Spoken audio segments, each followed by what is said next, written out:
Welcome to the collection of the wildest and craziest AITA Reddit stories of all time. From wild betrayals to shocking twists, these tales will leave you questioning who is really in the wrong. Let's dive in together. The first story for this collection is from important-average-97. AITA, for feeling like I want to give up on my marriage? I, 31M, have been married to my wife, 25F, for almost a year now. We've been together for nearly 5 years and living together for 3. But I'm starting to wonder if divorce might be the best option. Our relationship has always had its ups and downs, but we worked through them. During the earlier years, I went through a lot with my failed startups, COVID and other factors, my business ventures. I worked my ass off, especially when I was running a restaurant and bar. But despite all my effort, the business failed. To her credit, my wife was incredibly supportive during those times. She helped wherever she could, encouraged me, and even used her family connections to help. For context, she comes from a wealthy family and never really had to worry about money, while I grew up in a comfortable but modest single-parent household. After my restaurant failed, her family suggested a new business opportunity for me. It was a game changer. For the first time in my life, I was making good money. Life felt great. We traveled, shopped, and enjoyed our expensive tastes. I felt like I could finally relax a bit. But after about a year and a half, the economy tanked and business slowed down. Thankfully, I had saved up around $250,000, $300K, but my wife started talking about wanting to get married, have kids, and plan for the future. I wasn't completely ready for that, but I loved her. She had been supportive and stuck by me during my rough times, so we got engaged and married 8 months later. The wedding wasn't her dream wedding, but she said she'd rather save the money for our honeymoon. We took a first-class trip to Europe, London, Paris, Rome, Amsterdam, and had the time of our lives, with a few minor arguments about me not taking her side, which has always been a thing. After we got back, she pushed me to find the next big thing, since our savings wouldn't last forever with our lifestyle and the idea of having kids. And I'll be honest, I got lazy. Making money with the last business was so easy that I struggled to figure out my next step.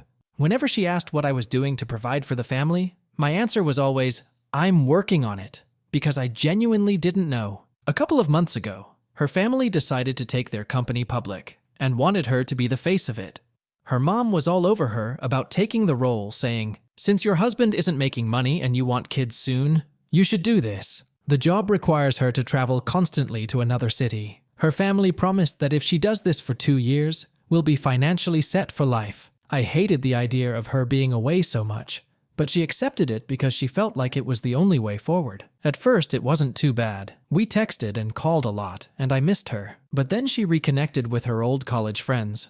Think Crazy Rich Asians levels of wealth. She started hanging out with them, and over time, her tone toward me changed. Suddenly, I was a deadbeat and only made money because of her family connections. She'd say things like, you're 31, you should be doing better by now, and compare me to her friends' boyfriends, who are younger and making more money. She also started saying things like, we didn't think things through before getting married. We have so many unresolved issues. When she came back, the arguments kept happening. I told her I was working on it. I'm studying for a real estate license, learning to code, and even taking a management course to improve my skills. She softened up a bit during her last trip, and we started talking more. But the tension is still there. Now that she's back, it feels like there's this wall between us. I've been retreating to the study room, focusing on myself and trying to rebuild, but I'm just exhausted. She's not wrong. I should be doing more. I'm 31, and I need to figure out a stable career instead of living off my savings and waiting for the next big break. But I'm so tired of her constant comparisons to her friends who've never had to work a day in their lives. Her words cut deep, and I feel drained. Lately, I've been drinking myself to sleep. Her words have cut deep, and I feel more depressed every day. To be honest, I don't want a divorce. I truly love her, and coming from a divorced family myself, I don't want something like that to happen to me. But I'm starting to feel like I can't handle much more of this. AITA? OP is not an AH for seeking a divorce from his wife. His wife is an AH for not supporting him during his downfall and comparing him to others. OP needed her support, but she kept on criticizing him. As for scores, I would rate OP's wife 2.5 out of 5. And OP gets a 0. Let's now jump onto the next story from tasty_word_2747. AITA for laughing in my mother's face when she said my stepsister planned my 18th birthday.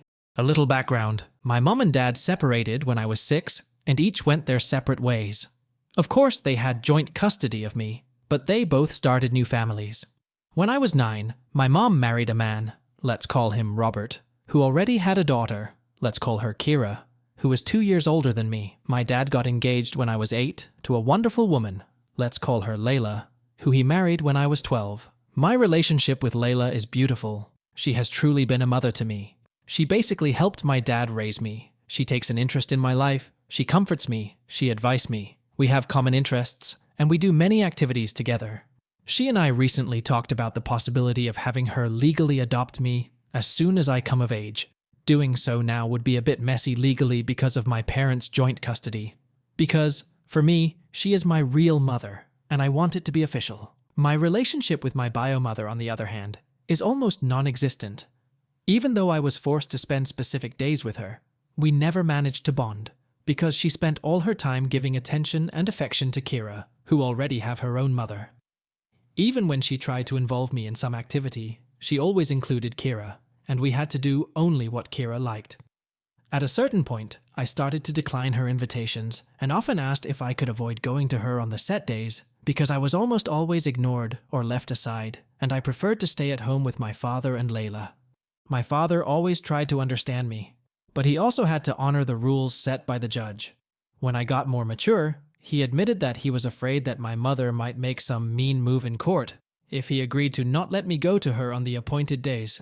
Yeah, this is something my mother would do.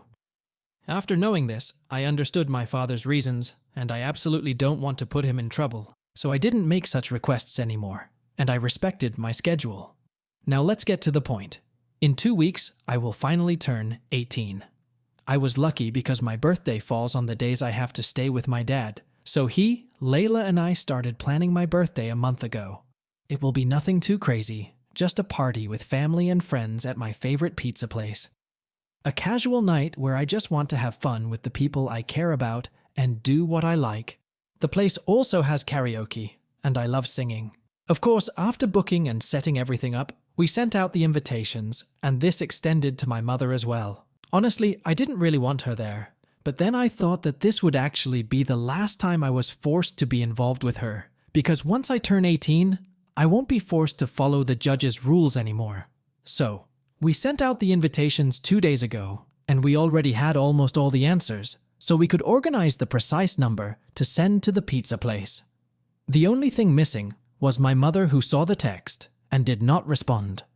I told my father that I would not insist, and if she did not respond, then it meant she did not want to come, and I was fine with that. I think my father was also a little relieved by the idea, even if he didn't say it openly, but I could see it on his face. Anyway, the drama started this afternoon. My mother called me, very angry, accusing me of being childish and that I shouldn't have planned anything without telling her first. This left me a little confused, and I reminded her that I always planned all my birthdays with Dad and Layla. Most of the time she didn't even remember, so complaining now was quite hypocritical.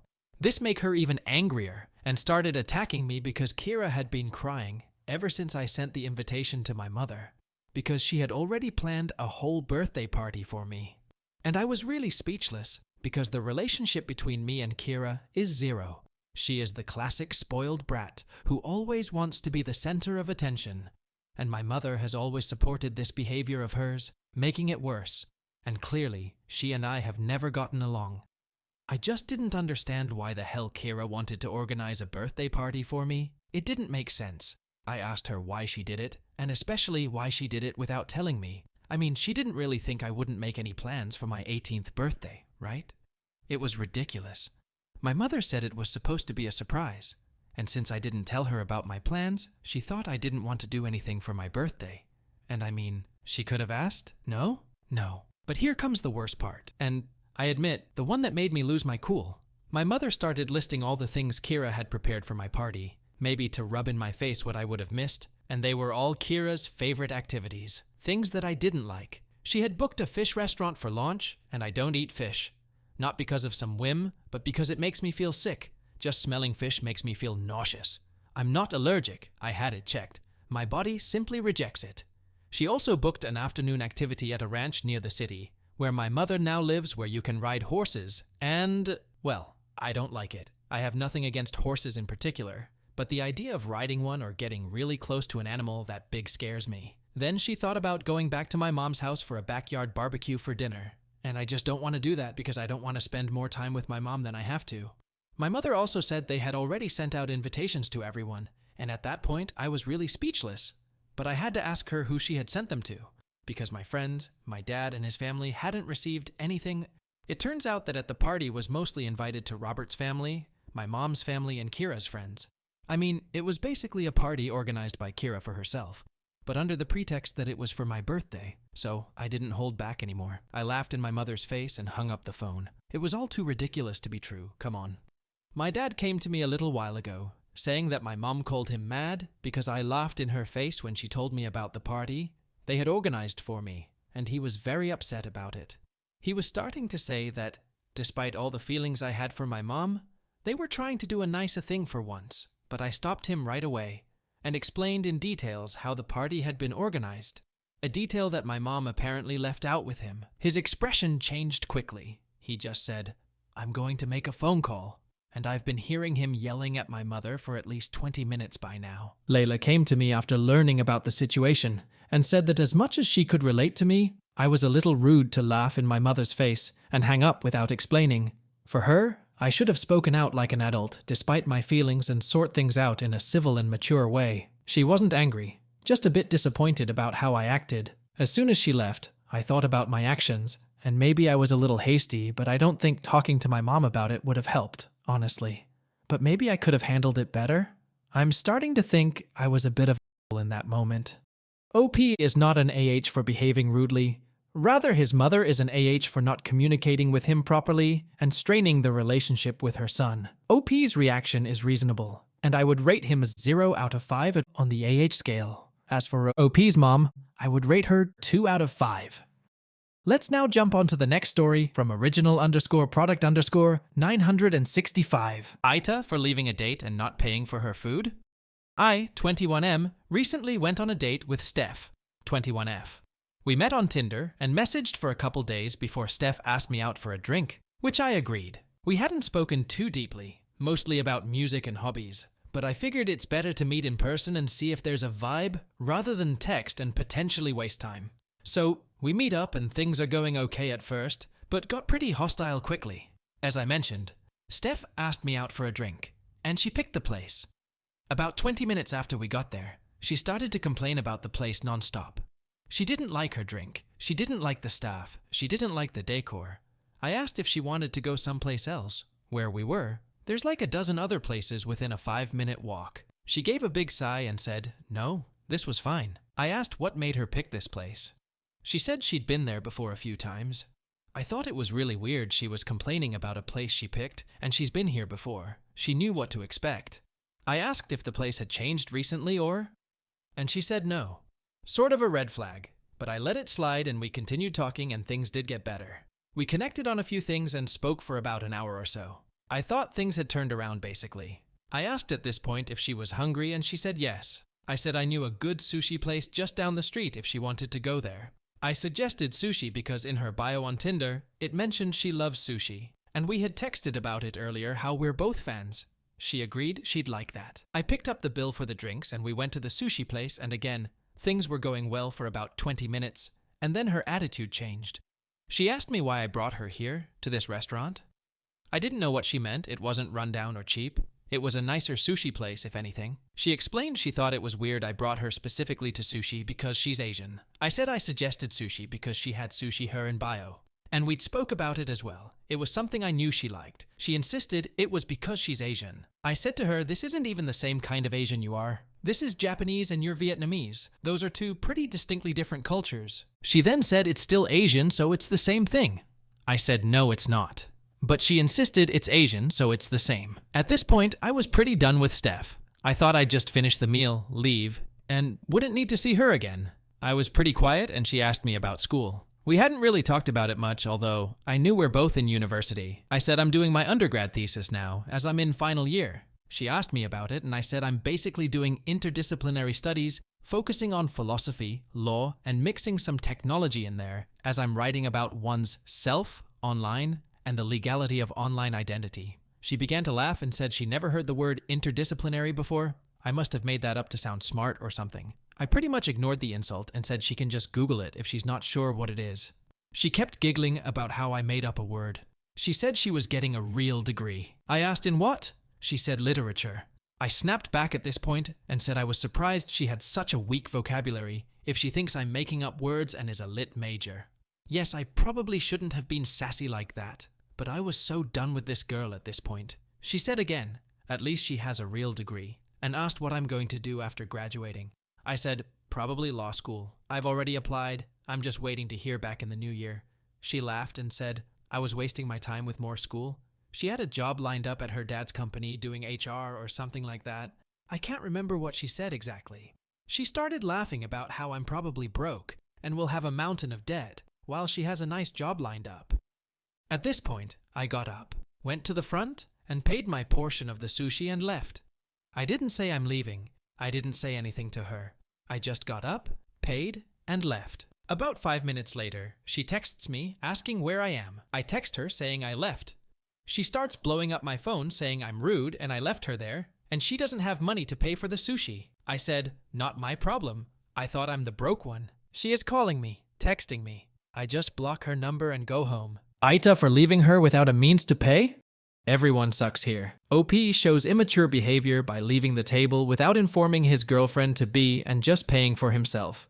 On the other hand, it is rude of OP's girlfriend to make jokes about his degree and trying to belittle him. So, in this case, both are AHs, and I would rate both OP and OP's girlfriend 3.5 out of 5 on the AH scale. Let's now move on to the next story from the Royal Glow. AITA for wanting to disinvite my fiancé's childhood girl best friend from attending our wedding for drunkenly confessing her love for him at my bachelorette party. I, 23F, and my fiancé Elijah, 28M, are due to get married at the end of next month at our destination wedding.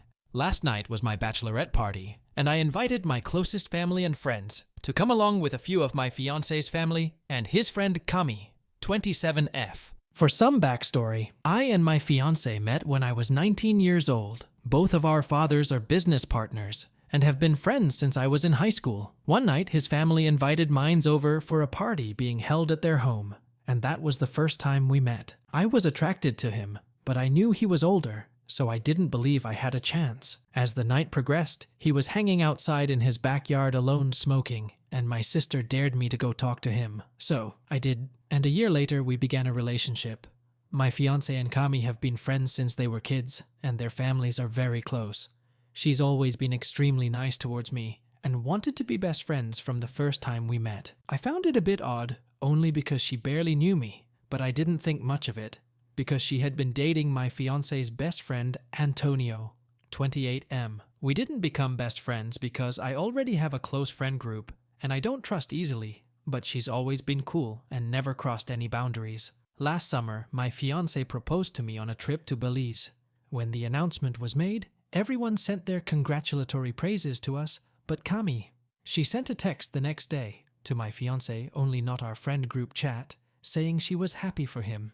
She was a bit standoffish to me since then, but again, I never paid attention, really became, I have my own friends and life. About 6 months ago, Antonio and Kami broke up, but never really stated the reason why, just that they want to go back to being friends and be happy with other people. Fast forward to last night, my bachelorette was in a suite at a popular hotel here in Miami, where I live, planned by my older sister and Eli's sister Ava, 26F. The night was amazing, and I truly had the time of my life. We all were getting wasted, and I decided to go to the bathroom, and when I got closer, I heard voices and whimpering like someone was crying. It was then I heard Kami telling Ava that this should be her, and that she doesn't understand why he would want to be with someone like me, when it was always supposed to be them two together, that she always loved him. I sobered the hell up instantly. I might have to do a part 2. But guys, tell me, would I be the asshole for disinviting her from my wedding when it's a month away? Update. After I heard what was said, the old me started to revert back and I almost caused a scene.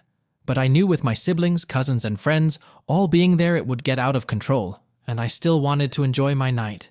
But I did continue to listen. Some of you were wondering what Ava had to say about all of this. After Ava was able to calm Kami down, she explained to her that this was not the time and place, and that Elijah would never forgive her if she ruined my bachelorette party. She also told her that she thinks that she should leave and get herself together. I was about to walk in now. At the same time they were walking out, I acted as if I didn't hear anything and asked if everything was okay. Cami just wiped her face looking down, stating that she wasn't feeling well and that she might have to cut the night short. I honestly didn't fight her on it and even walked her ass to the door because TF? After she left, I pulled Ava to the side, telling her that I heard everything. She apologized that I heard it and said that she would reach out to Eli to handle it, but I said no. Some of you also wanted to know why Cami said it should have been her. Did her and my ex have something going on before? I knew they hadn't, but needed to be sure. So I asked if they had ever been together or dated. In response, Ava said not that she was aware of, only that their moms would always joke around when they were teens, saying that they could finally be related once Eli and Cami get married. She said that never happened because Eli was never into her. Cami is a gorgeous girl, but my fiance does have a certain type, and it's not her. Respectfully, I wanted to ask more questions, but I thought I'd wait until I spoke with my fiance for further answers. After that, I continued the party and even spoke with Eli quickly before bed. I posted on Reddit the next day after I had gotten home before I did anything drastic. My fiance came home later that evening, and once he settled in and relaxed, I told him everything that happened. To say that he was irate is taking it lightly. He was absolutely furious. I asked if there was ever anything between them that I was never told about. I asked if they had ever been intimate and if she had ever confused her love for him before. He made it clear that there has never been anything but a friend's relationship in his eyes. He said that they had never had this before but did kiss once back in high school, playing bottle games with alcohol. But it was in a group and everyone kissed multiple people, including Antonio. He said that she has never confessed her love for him and is confused because he's the one that played a role in Antonio and her dating. He wanted to call her right then and there, but I told him to calm down first because being upset would only make things worse. I want to say that my fiancé isn't mad that I heard it or is trying to hide anything. He's upset because he feels hurt and betrayed that she would do this to him and at my party when we were all there to support me. My fiancé can get really protective of me at times. He doesn't like to hear anything negative. I did express to him that I feel uncomfortable with her going to our wedding now. I want people at our wedding who are genuinely happy and supportive of us. Tonight, he texted her saying that he needs to speak with her. She replied saying she will let him know when she's home. So, we will see how tonight's conversation goes. He also invited Antonio over for dinner and will speak to him about what's going on because things feel off. A lot of you were also questioning hers and Antonio relationship and if she used him to make Eli jealous. So, we will all be present when the conversation does happen to see what she has to say for herself. Since Thanksgiving is in a few days, I will update you guys on how the conversation goes and if anything new comes to light. Just give me some time to get through this holiday. Also, I have a wedding dress fitting tomorrow. I'm so excited. I might make a collage and show you guys my reference photos. XOXO. Happy holidays. OP is not an AH for uninviting her fiancé's friend Cami. Her behavior is inappropriate. Despite knowing about OP's wedding, she confesses her feelings for OP's fiancé. It cannot be justified. So, I would rate Cami 3.5 out of 5 and OP gets a 0. AITA for exposing my aunt's secret Facebook account. My 32M family usually doesn't do much for Thanksgiving. Immediate family comes over for a late lunch at my grandparents' house. Immediate family that has moved away and extended family do their own thing, and we usually have a group call at some point. But this year, at the last-minute behest of my Aunt Karen, 59F, all my immediate family decided they were going to fly in, and we were going to have a grand old Thanksgiving for ages. Great, freaking great. See, for the most part, I like and get along with my family. I love when we all get together for non-somber occasions, because it's a rarity, even if it's exhausting hosting my ass off. But I cannot stand dealing with Karen. She's nosy, literally will sneak off to look through other people's rooms. Nothing is ever good enough for her, especially if I'm part of it. Self-centered, demands respect while giving almost none in return, etc., but hides it all behind being folksy. Somehow this works on most people, including my family, because they, for the most part, genuinely don't think she's a terrible person. My uncle Mark, 63M, has also been madly in love with her for over a decade, so I have eaten from her with a smile for over 10 years. Thankfully, she does not come to many family events because she's busy traveling for her art career. Well, nothing I can do about it. Thus, the day of reckoning arrives. We all pile into my grandparents' house. I busy myself helping with cooking enough food to feed a small nation, while Karen arrives her standard 30 minutes late. Mark arrived on time, lol, with some tale that starts with, OMG, you all won't believe what just happened to me, with her spawn Chase, 35M, and his wife Kelly, 27F, and kids, Keely 5M and Brittany 3F. No, those are not typos in tow. While Karen regales most of my family with her fantastical tale, something to do with an unhoused person having an episode, my Aunt Ida, 56F, rolls over to the kitchen and tells me she has something to show me. Now, Ida isn't technically my aunt. She's my aunt's sister, who is very neurodivergent and mildly schizophrenic. In spite of her challenges in life, she's a sweetheart, but very blunt and to the point. I love this about her, which some people can find off-putting.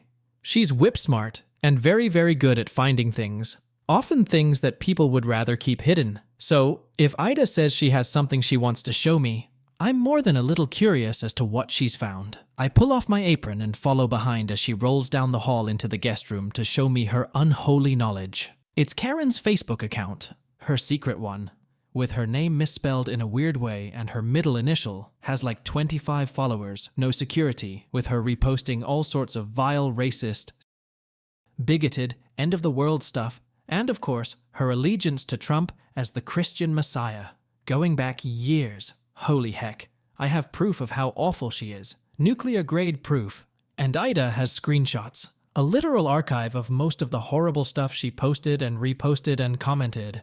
Before I could figure out what to do with said information, Mark yells down the hall that dinner's ready. We all get seated. My grandparents wait for the kids to start saying grace. They're religious, most of us aren't. But it makes them happy, so we let them do it. Grace is said. We then all go around stating what we're thankful for. Most people keep it short and sweet. I'm thankful for my family. I'm thankful we can all be here tonight. I'm thankful for my iPhone, etc. But Karen goes on a little speech about how it's time for families to come together and reconcile, in order for good to keep triumphing over evil, with the toothiest grin imaginable. Heck, not a good sign. Meanwhile, all I can think about is what she's saying now with what she's posting on her secret account and realizing the depths of her depravity. Thankfully, dinner starts not long afterwards, and her speech is forgotten as people silently devour the food before them. Once the plates are scraped clean, some go for seconds, while the under 18s ask to be excused so they don't have to listen boomers talking about boring shit. They depart to the guest room to watch TV, as long as it's PG and not brain rot content, with at least a few eye rolls. The rest of us adults are all sitting at the dinner table, making small talk in small groups, getting caught up, while I'm handling cleanup duty and tea coffee distribution. Inevitably, Karen throws some barbs at me as I walk by. You put too much sugar in my coffee. It tastes nasty. I put exactly how much you asked for. Don't drop it. Really. This pie tastes a little funny. Are you sure you baked it right? Yep, it's the same damn pie I've made every year for the last 15 years. I love coming here. It's like being at a restaurant. Great food, great company, and a mediocre server. The audacity of this and more. Each time I swallow my venom knowing and smile, which gets harder each time because I now have a way to punch back. Of course, the more politely I respond to Karen's thinly veiled insults, the more she feels the need to throw at me. Since I'm not biting at her barbs, she, I guess, decided to change tactics and starts loudly talking about her son's accomplishments. Apparently, he's been promoted to assistant manager at his union job, and he and his wife are celebrating their anniversary soon. And apparently, every time she talks about this, she feels the need to stare into the depths of my soul while I'm chatting with my uncles. Once again, I ignore her, not going to bite. After a good 10-15 minutes of realizing her tactic isn't working, she decides to turn her attention to Ida, who's sitting in a corner doing a Sudoku puzzle with my grandparents' cats on her lap. If it wasn't obvious, Ida and Karen do not like each other, and Ida tends to avoid her like the plague as she's rather non-confrontational. And Karen, to her credit, usually leaves Ida alone. But not tonight. Now I don't know what was said in the beginning. I was in the kitchen loading the dishwasher, but when I re-entered the living room, I saw them having an animated conversation away from the rest of the family, and as I walked towards Karen and Ida to diffuse, I heard the end of Karen saying, "God, what is wrong with you?" as she leaned down and got into Ida's personal space. My grandfather loves Michelle Obama's. When they go low, we go high. That. When they go low, you hit back as hard as you can. I can handle shit being flung at me, been dealing with it my entire life, but I will not tolerate people going after those they perceive as weaker than themselves. Me. Shut the up. Karen, how dare you speak to me like that, young man? She being rude. I am trying to help your aunt socialize more with family on such a wonderful day. We're all here, and she's sitting the corner by herself. She can do that any other day. Me. Karen, where are your manners? If this is how you treat someone who's only trying to help others, you shouldn't be here. Me. Help others? You are one of the most entitled people I have ever met. The only person you help is yourself. At this point, I realized that the entire room has gone silent, and the rest of the family is staring at us. Karen, do you have any idea how much I help my community as a small business owner? How many jobs I create? How much I donate to charity? How much I volunteer to help those in need? If you can't see how much I've helped you and everyone else in this room, you are truly lost. I have and always will continue to do the Lord's work, but there's only so many false accusations a person can take. Me. Yeah, Karen, please do yourself a favor and apologize. It's clear that you have fallen down a dark path. Take your first steps back into the light. Me. Funny, because your Facebook account doesn't look like someone who's particularly charitable. Karen. See? More false accusations. It's a shame to see a young man with such potential continue to lie through his teeth. Me. Your secret one, not normal one. Karen. How ridiculous are your lies going to get? Ida decided to chime in here. It's Karen, Kaarind, entitled, on November 23rd, you posted, I can't wait for all those dirty illegals to be deported back to their countries, rip out the blood-sucking parasites. On November 21st, you reposted, grab her by the you wish. On November 14th, you posted, no more male rapists in the women's bathrooms. The violent left's war on women will not be tolerated. On November 6th, your post, yes, good will always triumph over evil. Those who plow evil and those who sow trouble reap it. Job 4:8. Like some sort of racists destroying supercomputer, Ida continued to, from memory, repeat back all sorts of bigoted posts Karen had made or reposted, as the rest of the family pulled out their phones to check if what Ida said was the truth. You could see on people's faces first confusion, then disgust, as they realized what kind of monster Karen had been hiding underneath. Karen stood there completely frozen. All the color had gone from her usually rosy face, and then she, lost it, started screaming at us about we were a bunch of heathen liberals who God, by his instrument Trump, would cleanse in the reckoning that would soon come. How she had been trying to help use see the light, and since Trump won it was time for us to abandon our sick, sinful ways and repent to the Lord. How she can't stand that my sister lets her daughter fornicate with women. How we are effectively a bunch of worthless peasants she has taken pity on, and how grateful we should be that she dares grace us with her presence. At this point, I pour more gasoline on the fire and said that Trump has more in common with the Antichrist than Christ, and Karen started screaming at me, calling me a direct agent of Satan. What a compliment! My grandfather, Bill, 88M, stepped in at this point and shouted, enough, told me to leave, now, before I did more damage to this family. So, I left with a room of stunned family members behind me.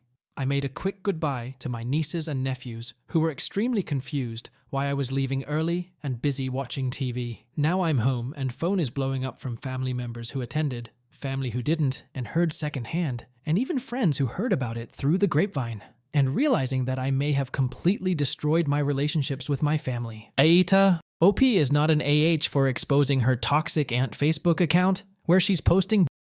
OP did nothing wrong. Her aunt is an AH for scolding him when OP exposed her to the family. So I would rate OP's aunt 3.5 and OP 0 out of 5 on the AH scale. Let's now move on to the next story from Successful-Status 403, AITA for physically defending myself by steadying my weight. I, 26M, work as a homeroom teacher in China. It's a brand new kindergarten, and we don't have a lot of employees ATM. I am currently the only homeroom teacher. I'll start this story from the beginning, so please stay with me. Our kindergarten has a secretary or receptionist, let's call her Wendy, 37F, who honestly thinks a lit about herself. She thinks that she runs the school for the simple reason that she is the principal secretary, This means that the way she speaks to people is the way that you would expect a ringmaster to speak to one of their trained monkeys. She also spreads a lot of gossip around the school, which causes a lot of problems between the rest of the staff. I have 20 kids within my classroom, and usually I have 2 assistant teachers. One is my lead assistant teacher, who also teaches math and Chinese language to the kids, and the other is my second assistant teacher, who doesn't really teach, but helps to prepare the environment and who helps to take care of the kids throughout the day.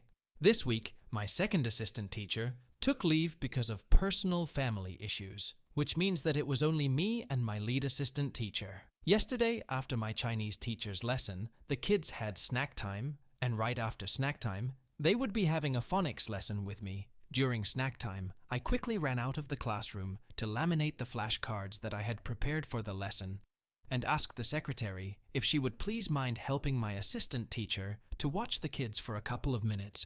This is normal because we don't have a lot of teachers yet. She replied with, "I'm getting ready to leave for a meeting." She continued to play on her phone, and I called the PE teacher and asked her if she could help. She was very happy to help. I went to laminate my flashcards, but noticed that the laminating sheets were finished. I went to our storeroom manager, and she informed me that she had given the laminating sheets to Wendy. I ran back to Wendy, feeling quite rushed, because I know that I don't have a lot of time left before the lesson, and asked her, "Do you know where the laminating sheets are?" Not losing eye contact with her phone. She replied with, "I don't have laminating sheets." I told her that our storeroom manager told me she had given everything to her this morning, and she just completely ignored me while staring at her phone. I went behind the reception and looked in the stationery drawer. Lo and behold, the laminating sheets were in there. I grabbed a couple of sheets and rushed to the printing room. While rushing, I heard her say, "I'm already off the clock. Don't ask me anything." I left it and laminated my flashcards, did my lesson, and luckily the lesson went smoothly.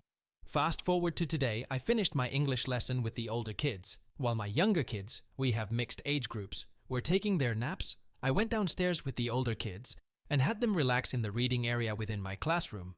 This is when I noticed that the principal had let Wendy watch over the kids because she needed my assistant teacher to help her prepare for an activity that we're throwing for the kids on Saturday. It's a charity market.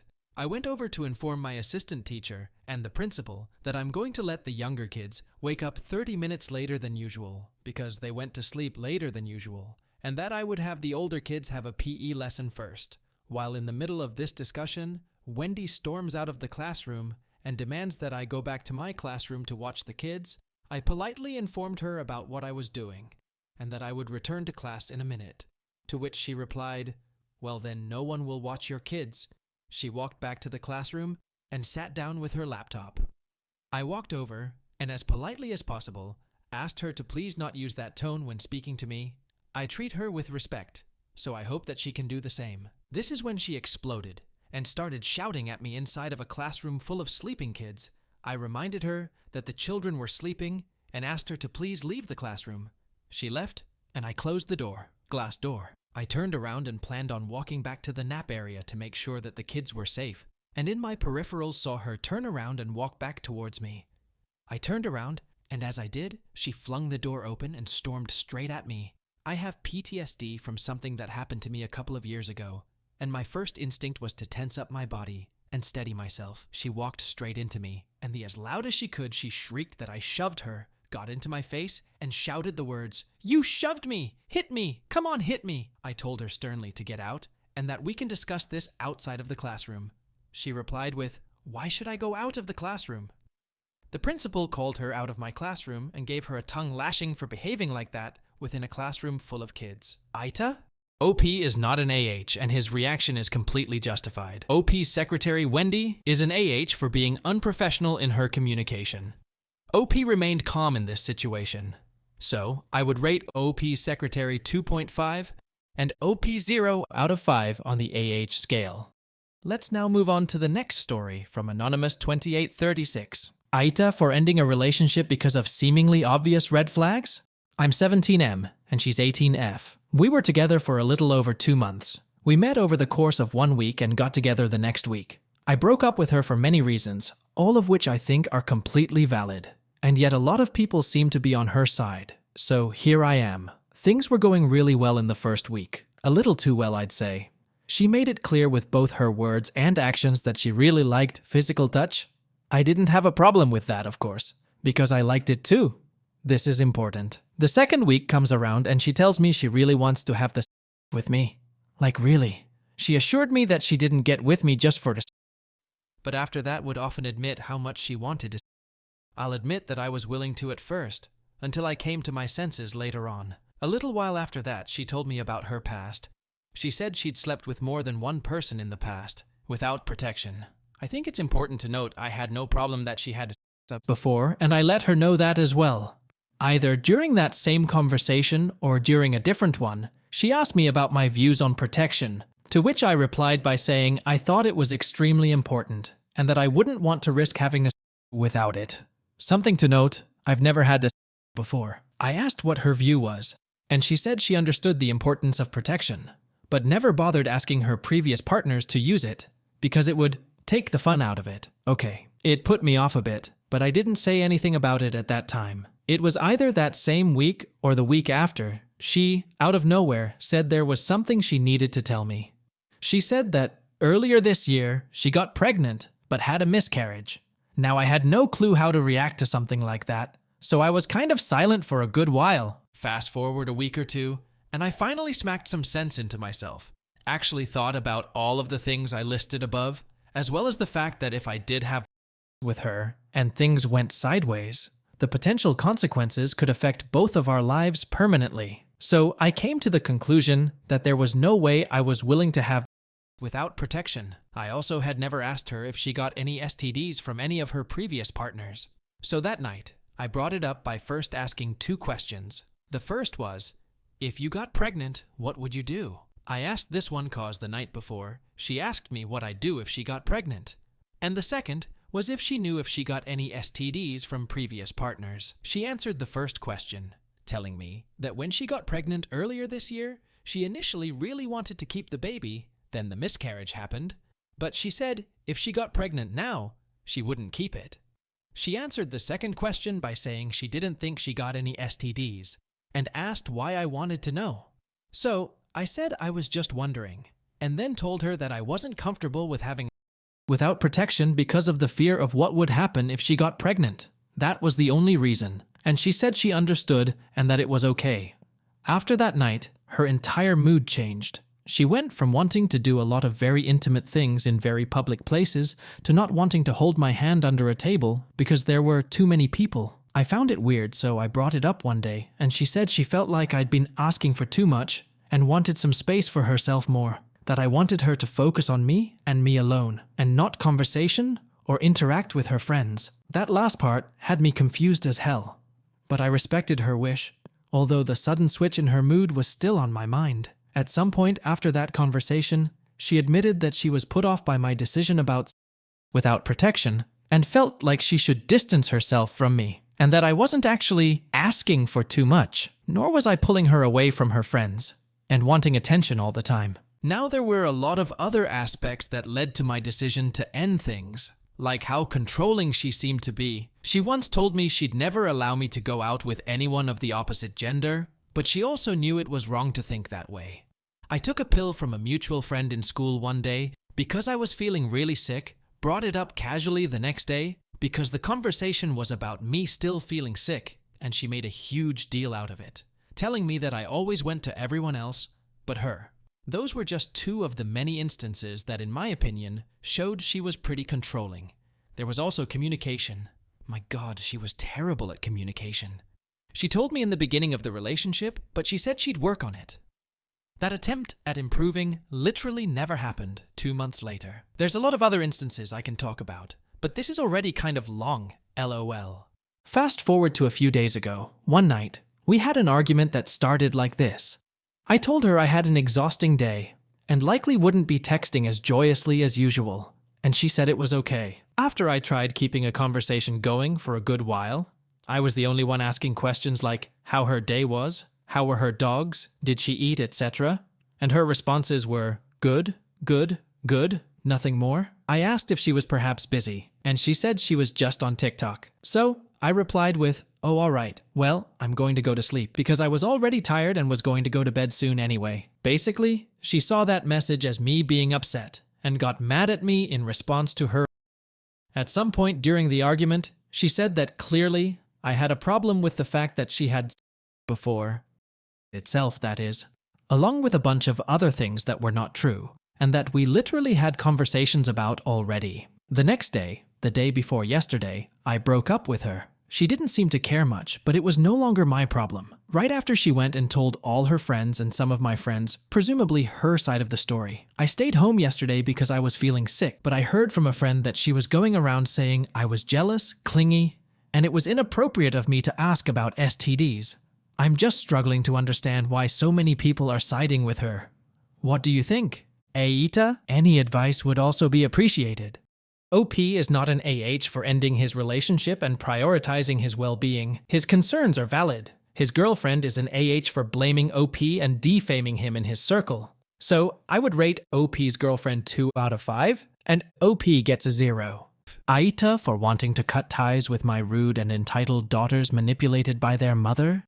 I have been in a contentious divorce for almost longer than I was married. It never ends. I have 2 daughters, 20 and 12. The elder as an adult is free to associate with whom she wants since she has aged out of the custody battle. She spent most of her time from 11 to 18 years old in a 50-50 joint custody arrangement. For her sister, 12, her mother has ferociously, and continues to this day, sought to punish me by limiting my contact with her. Although she too spent a period of time in joint custody, in my jurisdiction, a requisite of joint custody is that the parents can collaborate. When my ex learned this, she immediately cut all communications with me and fought me on every issue, so that at the moment she lives with her mother and I see her once every 2 weeks. I have financially supported both kids beyond what is required by law, because the mother refuses to pay her part, and with all of the other matters of controversy and the slow court system, we haven't even yet arrived at the financials. Theoretically, I should be reimbursed for the overpaid child support once a decision is reached, especially with the eldest, whom I am supporting while she gets her education. She attended an excellent university in the town,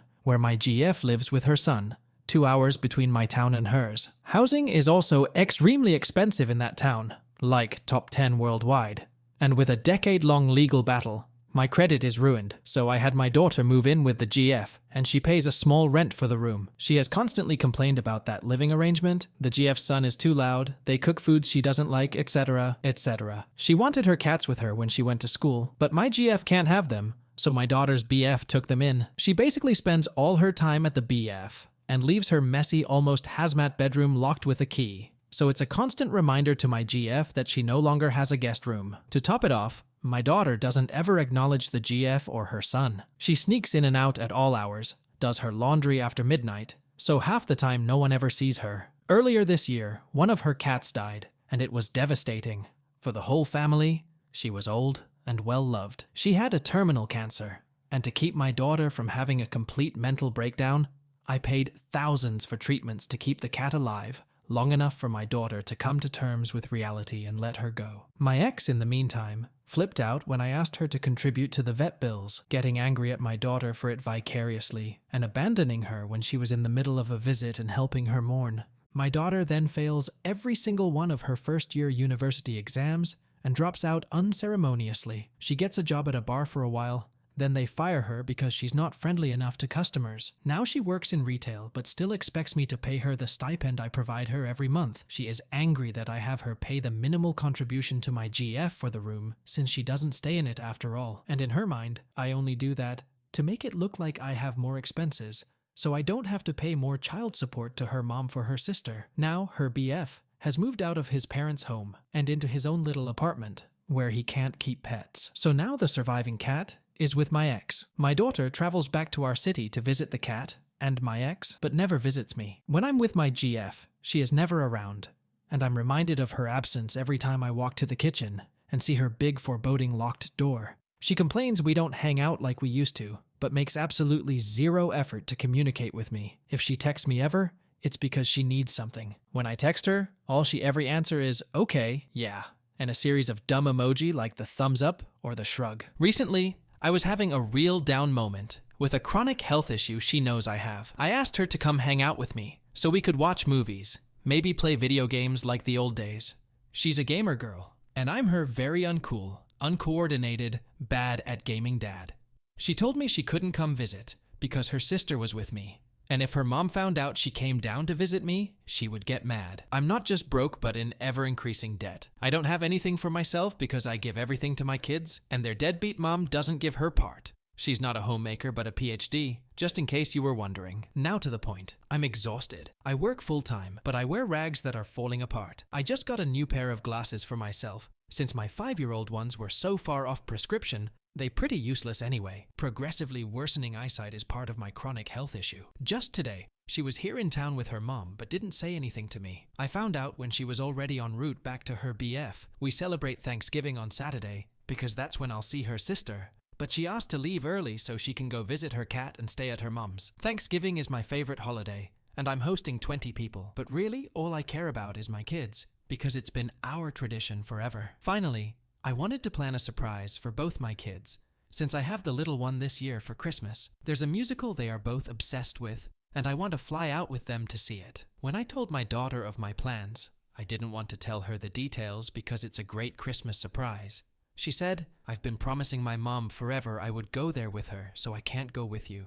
It would just stress me out." The little one is starting to have similar attitudes. After all this time, I'm finally to the point I don't care anymore. I don't like either one of my daughters. They are entirely self-absorbed, rude and entitled. They disrespect my GF. They ignore me. I'm ready to just quit my job and leave the country to live in poverty alone, just so no courts can touch my wallet. Can't have anything if I don't give anything. And because it hurts so badly to see my daughters growing up to be terrible people, I would rather never see them again than have to bear to see them act like that. AITA? TL. Daughter. My 20-year-old daughter is an entitled. Am I instead the asshole for dreaming of running away and cutting ties so I can at least live for me once? OP is not an AH for going no contact with her entitled daughters. He is suffering from complex family dynamics, and her daughters took advantage of him. OP's ex-wife manipulates the situation by limiting OP's communication with his daughters. OP's reaction is 100% justified. So I would rate OP's ex-wife 2 out of 5, OP's daughters 1.5, and OP gets nothing. Let's now move on to the next story from past-house-2508. AITA for being disgusted and just saying okay when my fiancé broke up with me. I, 28F, had been with my fiancé, Alex 34, since 2020. We met at a friend's party, hit it off, and have had been together ever since. He finished his doctorate in economics just last year. Since then, he has been working at the uni. I have my master's in media sciences and decided to start working instead of going for a PhD. Okay, so the problem is that Alex broke up with me last Monday. It was literally so surreal and honestly just weird. For the past few months, he'd been acting strange. He was making demands and then dropping them immediately. A few examples. He told me we were going to paint our walls back from dark green to white. When I asked why, he just said, "For f***'s sake, forget it," and never brought it up again, even when I asked. Another time, he came home and got mad because I was sitting on the couch with my head covered in a blanket. I had cramps. He was upset because I was just sitting there watching Netflix. Mind you, the house was spotless. When I tried to talk about it, he said, "Forget it, it's not a big deal." This kind of thing became common. Every time I tried to communicate, tried to figure out what was going on, whether it was something I did or maybe he was just stressed at work, he would just say everything was fine, but he was clearly seething with rage. I didn't even have to do anything. He would find something to complain about.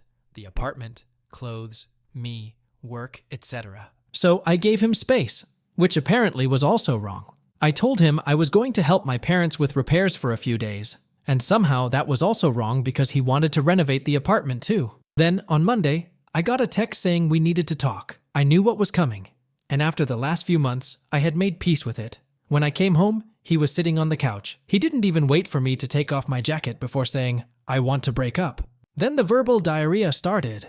He told me he resented me. First, because I didn't pursue my academic career further, even though I was capable, and he didn't want to upset me at the time. Then, when I started making more money, since he didn't make much as a PhD student, he felt like I should have the last word financially, and he hated it. Mind you, I never said anything like, "It's my money, so I have the final say." That's a rule he imposed on himself, and he hated it. He said he hated our paint scheme, the couch, and even our crockpot. Then, He told me he had rejected a better PhD program to stay here because I had already started my job by the time he got the acceptance letters. Only, he never told me he had even applied overseas. He said a few months ago he checked in with a friend who's in that program, saw how they were thriving, and decided I ruined his life. He said I had too much control over his life and that he hated the idea that I could just decide not to pay for things and him over. I honestly don't even know what that means. He also said he hated that all his friends loved me and didn't let him vent about me. Then he said again, "I'm done." I was floored. I had already made peace with the idea that we were ending, and it hurt. But after that rant, I was just disgusted.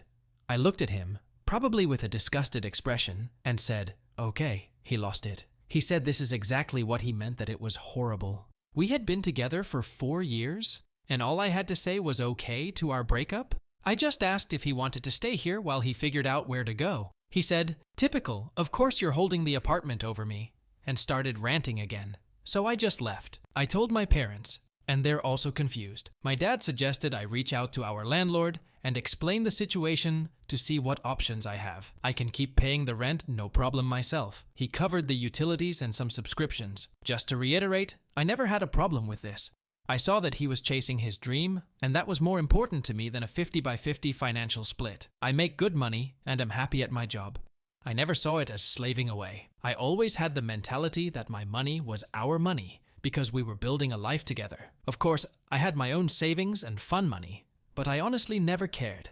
As long as I felt he was working towards something and wasn't taking advantage of me, I was fine with it. More than fine. Alex is still mad. He's going between texting me like a robot about the logistics of the split to being a seething, complaining about everything. I'm not even hurt anymore.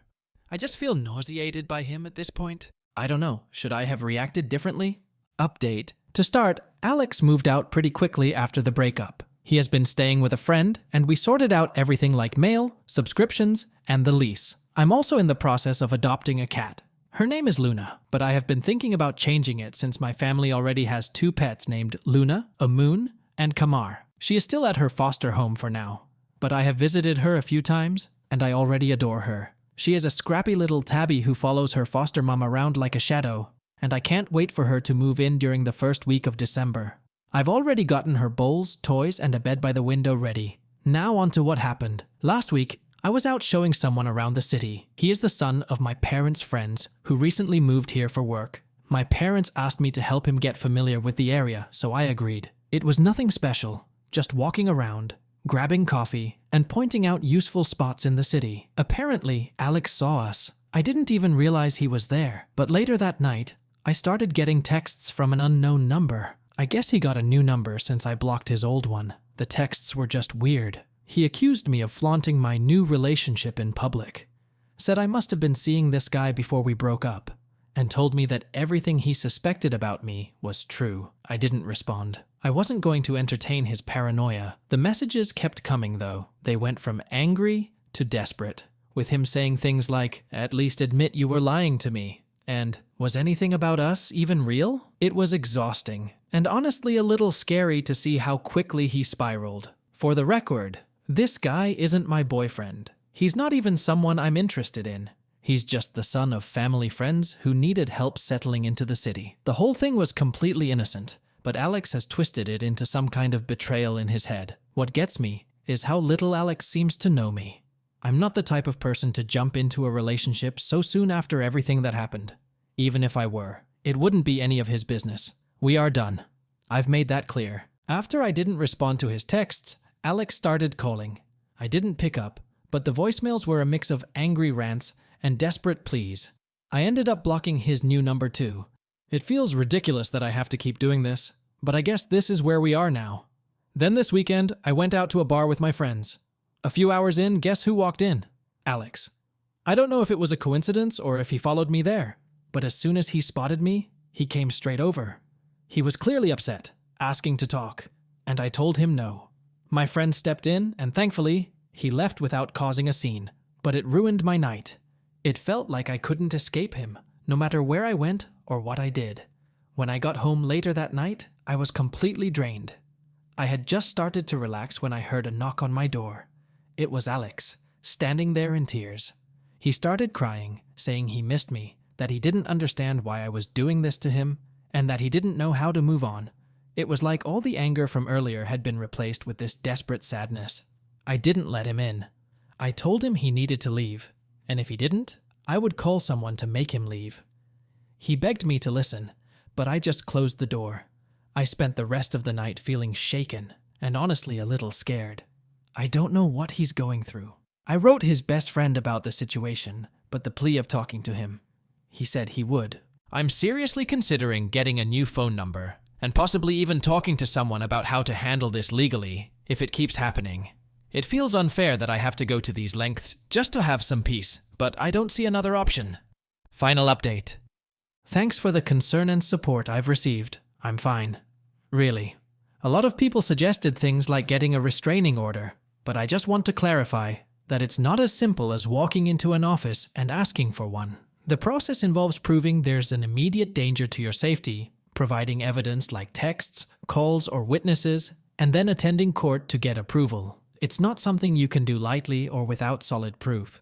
And no, I'm obviously not getting a gun. I've also seen people diagnosing Alex with various mental health issues, and I want to ask everyone to stop. Yes, something is clearly wrong, but I'm not a doctor, and neither are most of you. It's not fair or helpful to label him with something like bipolar disorder or anything else without real expertise. For what it's worth, I don't actually feel like I'm in danger. In the past month, these were the only 3 incidents that happened. I don't think he's actively stalking me so much as he just knew my patterns. The bar we were at is my favorite spot, and it was a party of one of my closest friends, so it makes sense that he might have guessed I'd be there. When he showed up at my apartment, he knows what time I usually get home. The city tour is the only thing that might have been more intentional, but it could also have been a coincidence that triggered everything. Anyway, this is the end of it. Yesterday, Alex came over with his mom and one of his friends. At first, I didn't want to let him in, but he promised me that this would be the last time I ever saw him. I agreed, mostly because his mom and friend were there, and I figured it would be more awkward to argue on my doorstep. When we sat down, Alex admitted that he was going through a crisis. He told me he was mad at me, but he didn't know why. He said he doesn't like me, that I annoy him, but that he weirdly still loves me, which is why he went crazy when he saw me with someone else. He assured me there wasn't anyone else on his end either. He said he felt like he was going insane. He talked about how he feels judged for being older and not being able to give me the life he thinks I deserve. He said he hates his colleagues, hates his job, hates everything right now, and that everyone and everything annoys him. He told me he feels old and like he should want kids at this point in his life, but he doesn't, and that thought terrifies him. He said he just wants to be alone and not talk to anyone for a while. I didn't say much. I mostly just nodded because I didn't know what to say. After he was done, he told me he was leaving. He's on some kind of mental health leave from work, and he said he's leaving the country on Sunday. He's going to South America to spend time in nature and find himself. He thanked me for everything and said he was sorry for how he acted. Then he just got up, grabbed the few things he had left at my place, and walked out. His mom was inconsolable. She kept apologizing to me over and over, saying how embarrassed she was by his behavior. I told her it was okay and that she didn't need to apologize for him. She cried a lot, and his friend ended up driving her home after Alex left. I don't really know how I feel about all of this. Part of me is relieved that it's over. Part of me feels sad for him because he clearly doesn't know how to deal with everything he's feeling. Mostly though, I just feel tired. I'm glad he's taking steps to figure himself out, but it's not my responsibility anymore. OP is not an AH for breaking up with her boyfriend because his behavior was so disrespectful and humiliating, which cannot be justified. As for scores, I would rate OP's boyfriend 3.5 and OP 0 out of 5 on the AH scale. Let's now jump on to the next story from Butthole-Umbrella. AITA. If I skip my Sil's child-free wedding because I can't find adequate childcare?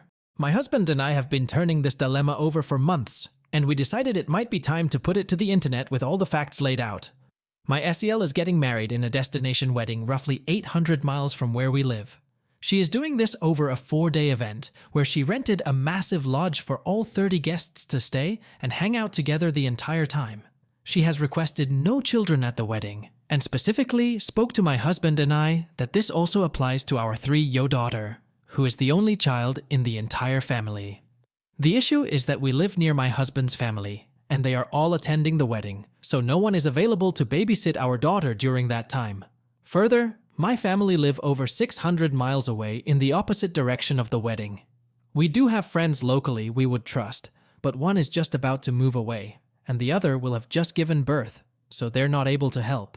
We don't trust a babysitter for 4 days, and we don't have a nanny or anything like that. His entire family is very upset about the prospect of just my husband attending and me staying home with our daughter, to the point where they're bringing it up every couple of weeks and heavily pressuring us to figure something out. They really want us to send her to my family. My biggest concern with that is I only trust 2 members of my family to watch my daughter for an extended period of time. My 2 oldest sisters and my aunt. My dad, who had full custody of me, was highly neglectful, and to this day doesn't know how to take care of a child. My mom never grew up and couldn't provide a safe environment away from drunk strangers, smoking, and drugs. I moved out of state the second I turned 18 for a reason. My aunt just took in her own grandchild and her 90-year-old mother, so she can't handle another toddler. Of my sisters, one has toddler twins and is a school teacher. As the wedding is during the school year, she's not available for the whole time since she'll be juggling her own 2 kids and work. And my other sister is a NICU nurse with a really irregular schedule. This is on top of any expenses it would take to actually get my daughter to my hometown, get to the wedding, and back to my hometown, and then back home. As a last resort, we offered to find our own accommodation at the wedding destination and find a local babysitter for the actual wedding events, also all at our own expense, but she rejected that idea wholly. She said she wants everyone at the lodge, and it won't feel like the whole family is there if we stay off-site. She also implied that having our daughter even that close is in violation of her preferences, since she doesn't want a child over at the lodge ever at all. So this is the part where I might be the We could technically fly in a friend we do trust to stay at our house with our daughter for the duration of the wedding, and she's even offered to do so. My hesitation here, though, is that she has 2 kids of her own, one of whom is very high needs, and I'm technically her manager at work, and worry that creates a conflict of interest. So I told her no, but didn't tell my SIL about this option. But at this point, I'm mostly just fed up. Even if my friend flew up, I'd be anxious the whole time about my daughter. I don't want to be away from her for 4 days, leaving her in the care of someone who is basically a stranger when I'm so far away. I'm not preventing my husband from going. He will definitely attend no matter what. It's his sister. But I've told them I'll be staying home. Everyone is very upset with us. My husband is upset because he feels in the middle. AITA? Should I just suck it up and fly out my friend? Should I send her to my family anyway, despite my concerns, and just make them sort it out? Should I continue to search for alternative options? Adding that I'm also just a little upset about my daughter being specifically excluded, because this is the second time his family has done that to her. They all surprised my BIL in the Bahamas this past summer, and she was excluded from that event too. I stayed home with her then also. She is the only child in the family in over 25 years, but it's hurtful that they consider family events so important, but don't include the whole family. I add this because this is definitely contributing to how far I'm willing to bend over for them, and this might be contributing to status. OP is not an AH, and her concerns are valid. Her SIL is an AH for unreasonable demands. Honestly speaking, the very idea of child-free wedding is nonsense, I think. So, for me, OP-SIL is an AH for trying to exclude children from her wedding, and I would rate her 1 out of 5 on the AH scale, and OP gets nothing. AITA for telling a 4-year-old child that I'm not her boyfriend? I'm a gay man who is best friends with a few parents. Being 32, obviously I'd have friends with children. I made friends with this woman, we'll call her Helga, 26F, who had a 4-year-old child who just started learning about what boundaries are and, at the same time, what a boyfriend is. I went to hang out at her place because she was inviting a lot of people over for a game night. Her 4-year-old daughter wanted to stay up and hang out with the adults. She's an only child, so obviously she's going to be excited when new people come around. She, unfortunately, took a strange liking to me. Anytime I'd start talking to someone, she'd interrupt me with, "OP, can I ask you something?" Or, "OP, can you help me with something, please?" I'd put on my best uncle voice and say, "Yes, honey." She would ask me to either get her something to drink or she would ask me questions that 4-year-old children would ask. She would also try to sit next to me or in front of me so I would pay attention to her. She would hand me a stuffed animal and tell me to hold it. She would also grab my hand and show me her favorite toys and ask me to play, even though I'd tell her that I'm here to hang out with her mom, but a friend of Helga's made a joke to her daughter. "Is OP your boyfriend, honey?" The daughter grabs my arm and says, "Yes, he's my boyfriend." I stood there in silence, staring at Helga's friend. Helga looked at her and said, "Great, now she thinks OP is going to be her boyfriend in real life." Helga looks at me and mouths, "I'm sorry." I don't play along, however. I pull my arm out from the daughter's grip and say, "I'm sorry, honey, but I can't be your boyfriend because my boyfriend is at home. He doesn't share." Helga's daughter gets sad, not only because I move my arm, but because I told her I am not her boyfriend. Her face sunk down, and she put her head down. She ran to her room and started screaming bloody murder and wailed so loud, "You thought I stole her toy." The room was awkwardly silent, but all you could hear was the poor girl crying so loud. Helga ran to console her child, but the friend scolded me because I should have played along. But I think it's unfair to lie to a child. Am I the for breaking a 4-year-old's heart? Update. Hi, so I know this is a quick update, but a lot can happen in a group chat in the morning. Helga made a group chat with all of us days before game night called Game Night Buddies. That friend, we'll call her Harris, who made the boyfriend comment, got kicked out of the group after Helga, and the other 3 told her what she did was wrong. Helga called her out. She told her it was not okay to say that, especially since I'm a gay man, and Helga is very supportive of the LGBTQIA+ community. Helga Private messaged me saying she hates when gays are labeled as pedophiles and groomers, and Harris's comment was pretty much a setup to make me the bad guy. Helga also told me that she had to have a talk with her daughter after all of us left. In the group, Harris was trying to defend herself by saying, "It's just a joke. The kid doesn't know any better." Helga said, "When an impressionable child doesn't know the difference between a friend and a boyfriend, you don't make comments like that." Harris then made the comment that I needed to have lessons in parenting, and said that what I said was inappropriate because my is harmful to hear for children. Then she scolded Helga for inviting me in the first place. The other 3 defended me and Helga, but one of them said I could have been a little nicer about it, which I agree. I shouldn't have said he doesn't share, and just said something along the lines that would tell the kid that she should only think of me as a friend. Helga and the other 3 called Harris a homophobe, then asked for my input. I unfortunately was asleep when all of this was happening, so I couldn't make a comment. Harris made 2 comments before she removed herself from the group. "Y'all need Jesus. Jesus doesn't like gay people. Gay people shouldn't be around kids in the first place. Kids need protections from perverts. If I make a joke like that, it's because the joke is funny. Y'all can never take a joke." So needless to say, Harris is not allowed to be around the group ever. Helga did ask me to come over with my boyfriend to have a chat with her daughter about lessons in boundaries. I told my boyfriend about what happened, and he literally wanted to have a talk with Harris more than Helga or the child. My boyfriend agreed to come talk with Helga though.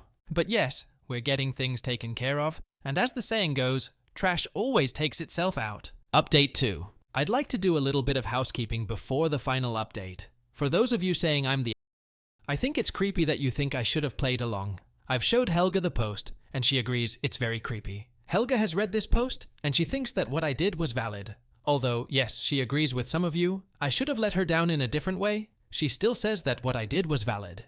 She said her daughter should learn honesty, and that honesty is the best policy. Helga's daughter learned what a boyfriend was, because Helga has a boyfriend who loves her daughter like she's his own. The daughter's father died from cancer a couple of years ago. The boyfriend came into their lives about 1.5 years ago. The real update, my boyfriend, we'll call him Jesse, and I went to Helga to talk to her daughter. Immediately when I opened the door, Helga's daughter came running up to me and gave me a hug. She said, "I'm sorry for calling you my boyfriend, Uncle OP." I did get down to her level and said, "Hey honey, let's go talk in the living room with Mama and Uncle Jesse, okay?" She nodded and ran into the living room and sat next to Helga. The conversation went like this. Helga explained to her that some people have boundaries and that there are things you don't say out loud without approval. She told her that there is power in labels, and she said it was more appropriate to refer to me and Jesse as uncles. The daughter then asked if we could play a game with her. Jesse stepped up and played Tea Party in the living room. while me and Helga talked about Harris and how awful she was. Harris made a vague, passive-aggressive post that said, "Some of y'all should be aware of who your friends are. They never know what they'll support." The whole time, we were laughing about how stupid and homophobic Harris was being. Finally, we decided to have another game night, but she said her daughter will be spending a full weekend with her granny and pawpaw. Jessie is actually coming as well. There are the updates. Much love to you. OP is not an AH for making a child upset. Rather, OP's friend is an AH for scolding him to tell a lie to the child. OP's reaction is 100% justified. OP's intention is not to hurt the child's feelings, he is just fair in his dealings. So, I would rate the OP's friend 3.5 and OP 0 out of 5 on the AH scale. Let's now jump on to the next story. From Entertainment, Odd 1196. AITA for saying stuff about my sister's BF. I, 17F, have a sister Lily, who is 21. She and I didn't grow up in the same house. I was raised by my father, she was raised by our mum, but we did grow up as close we could in our situation, and I considered her the closest to me out of all of my siblings. Around 8 or so months ago, she ended up leaving a toxic relationship, one out of frankly many, and she went to live with our aunt and uncle. She and I didn't call or text for a few months because of a lot of things that are going on in our lives. But after a month or two of not speaking, I called my aunt and uncle to say hi, and they told me some news. My sister, who had spent her entire life telling me how much she didn't want to have kids, was pregnant. I was shocked, especially since the news didn't come from her. I called her right after, and she seemed completely numb and out of it. She told me what happened, and I suggested other options. She quickly turned that down, but I could tell how much she was hesitant about all of this. I asked about the baby's father, and she told me it was her current boyfriend's, a new one, not the abusive one. I didn't know anything about him, so I didn't judge or say anything. Over the next few months, I talked to her periodically, but not as much as before. I could see her confidence and excitement grow, which made me feel a lot better and happier for her. I still hadn't met her boyfriend, though. Around when she was about 7 months pregnant, my mom called me and told me that she and my aunt, not the one my sister was staying with, were going to plan a baby shower for her. So, me, my dad, and my stepmom decided to drive 2 states away to it. Like I said before, I only got to see this side of my family periodically, and not in a while since COVID, so I was really excited. I went to their house, and my mom, my aunt, and my cousin and her sister-in-law were there. They practically grew up together, so it makes sense. And I said hi. I didn't see my sister at first, but then I saw her sitting in the corner with a guy I assumed was her boyfriend. She got up to hug me quickly before returning back to her seat and talking with the dude, who just nodded a quick hello. I said hi and introduced myself, and he did the same. It was all very odd, to say the least. This was usually not the energy me and my sister's reunions have, but I chalked it up to the drive up and her just being pregnant. I went out back to get some food and chatted with my aunt and uncle as my dad came in and greeted everyone. We did the cake and presents, and things felt better after that. After we finished and things settled, my sister took me aside with her boyfriend. She explained that they were engaged, and I was shocked and happy for them. I hugged her, and she told me something else. She asked if I didn't tell anyone about the wedding and if I would be a bridesmaid. I happily agreed and then asked why shouldn't I tell everyone else. She looked at her boyfriend and explained that she wanted today to be the last time she saw everyone who was there. Her boyfriend jumped in to say that he wanted to monitor who was in his child's life. I was extremely taken aback. Her relationship with our mother I got, but she loved my aunt so much. It was just so odd. I didn't pry but told my dad and stepmom on the side. My stepmom pointed out her relationship with her mom, but I asked about my aunt, to which she saw my point. I just sat in the corner of the yard after that, and my sister's boyfriend came to talk to me one-on-one finally. It was the first and only time I've seen them apart, mind you, since they arrived, and last since they left.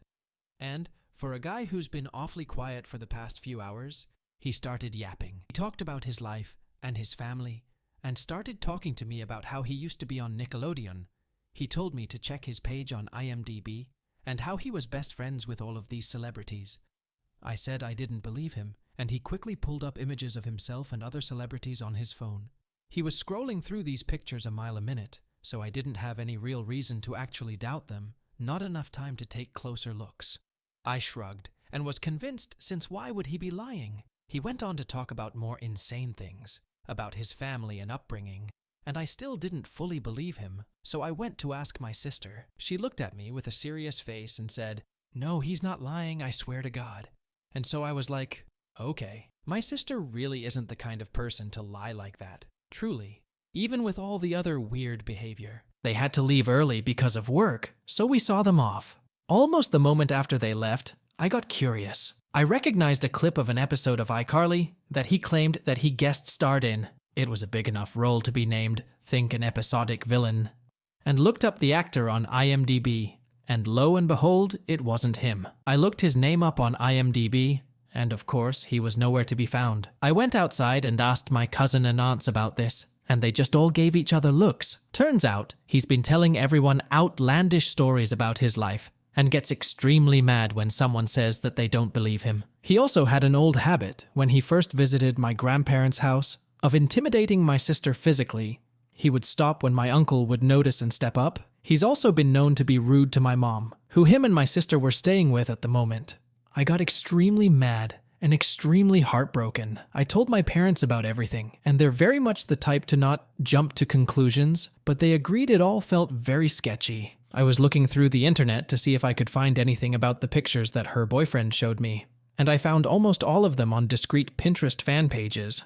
I realized that the pictures with him in them were either blurry or were just younger kids who looked vaguely like him. I was livid, and I impulsively texted my sister to tell her. I first asked her again if what he's been saying about his life is real, and she said yes, firmly. And I told her I don't quite believe it, and she said, "That's fine." And I started to tell her my doubts about the guy, and she started getting slightly defensive, so I cooled it. After a few hours, though, she tells me that she's getting kicked out of my mom's place because mom got into a fight with her boyfriend. Shocker. And she told me that she heard that I said more about her boyfriend.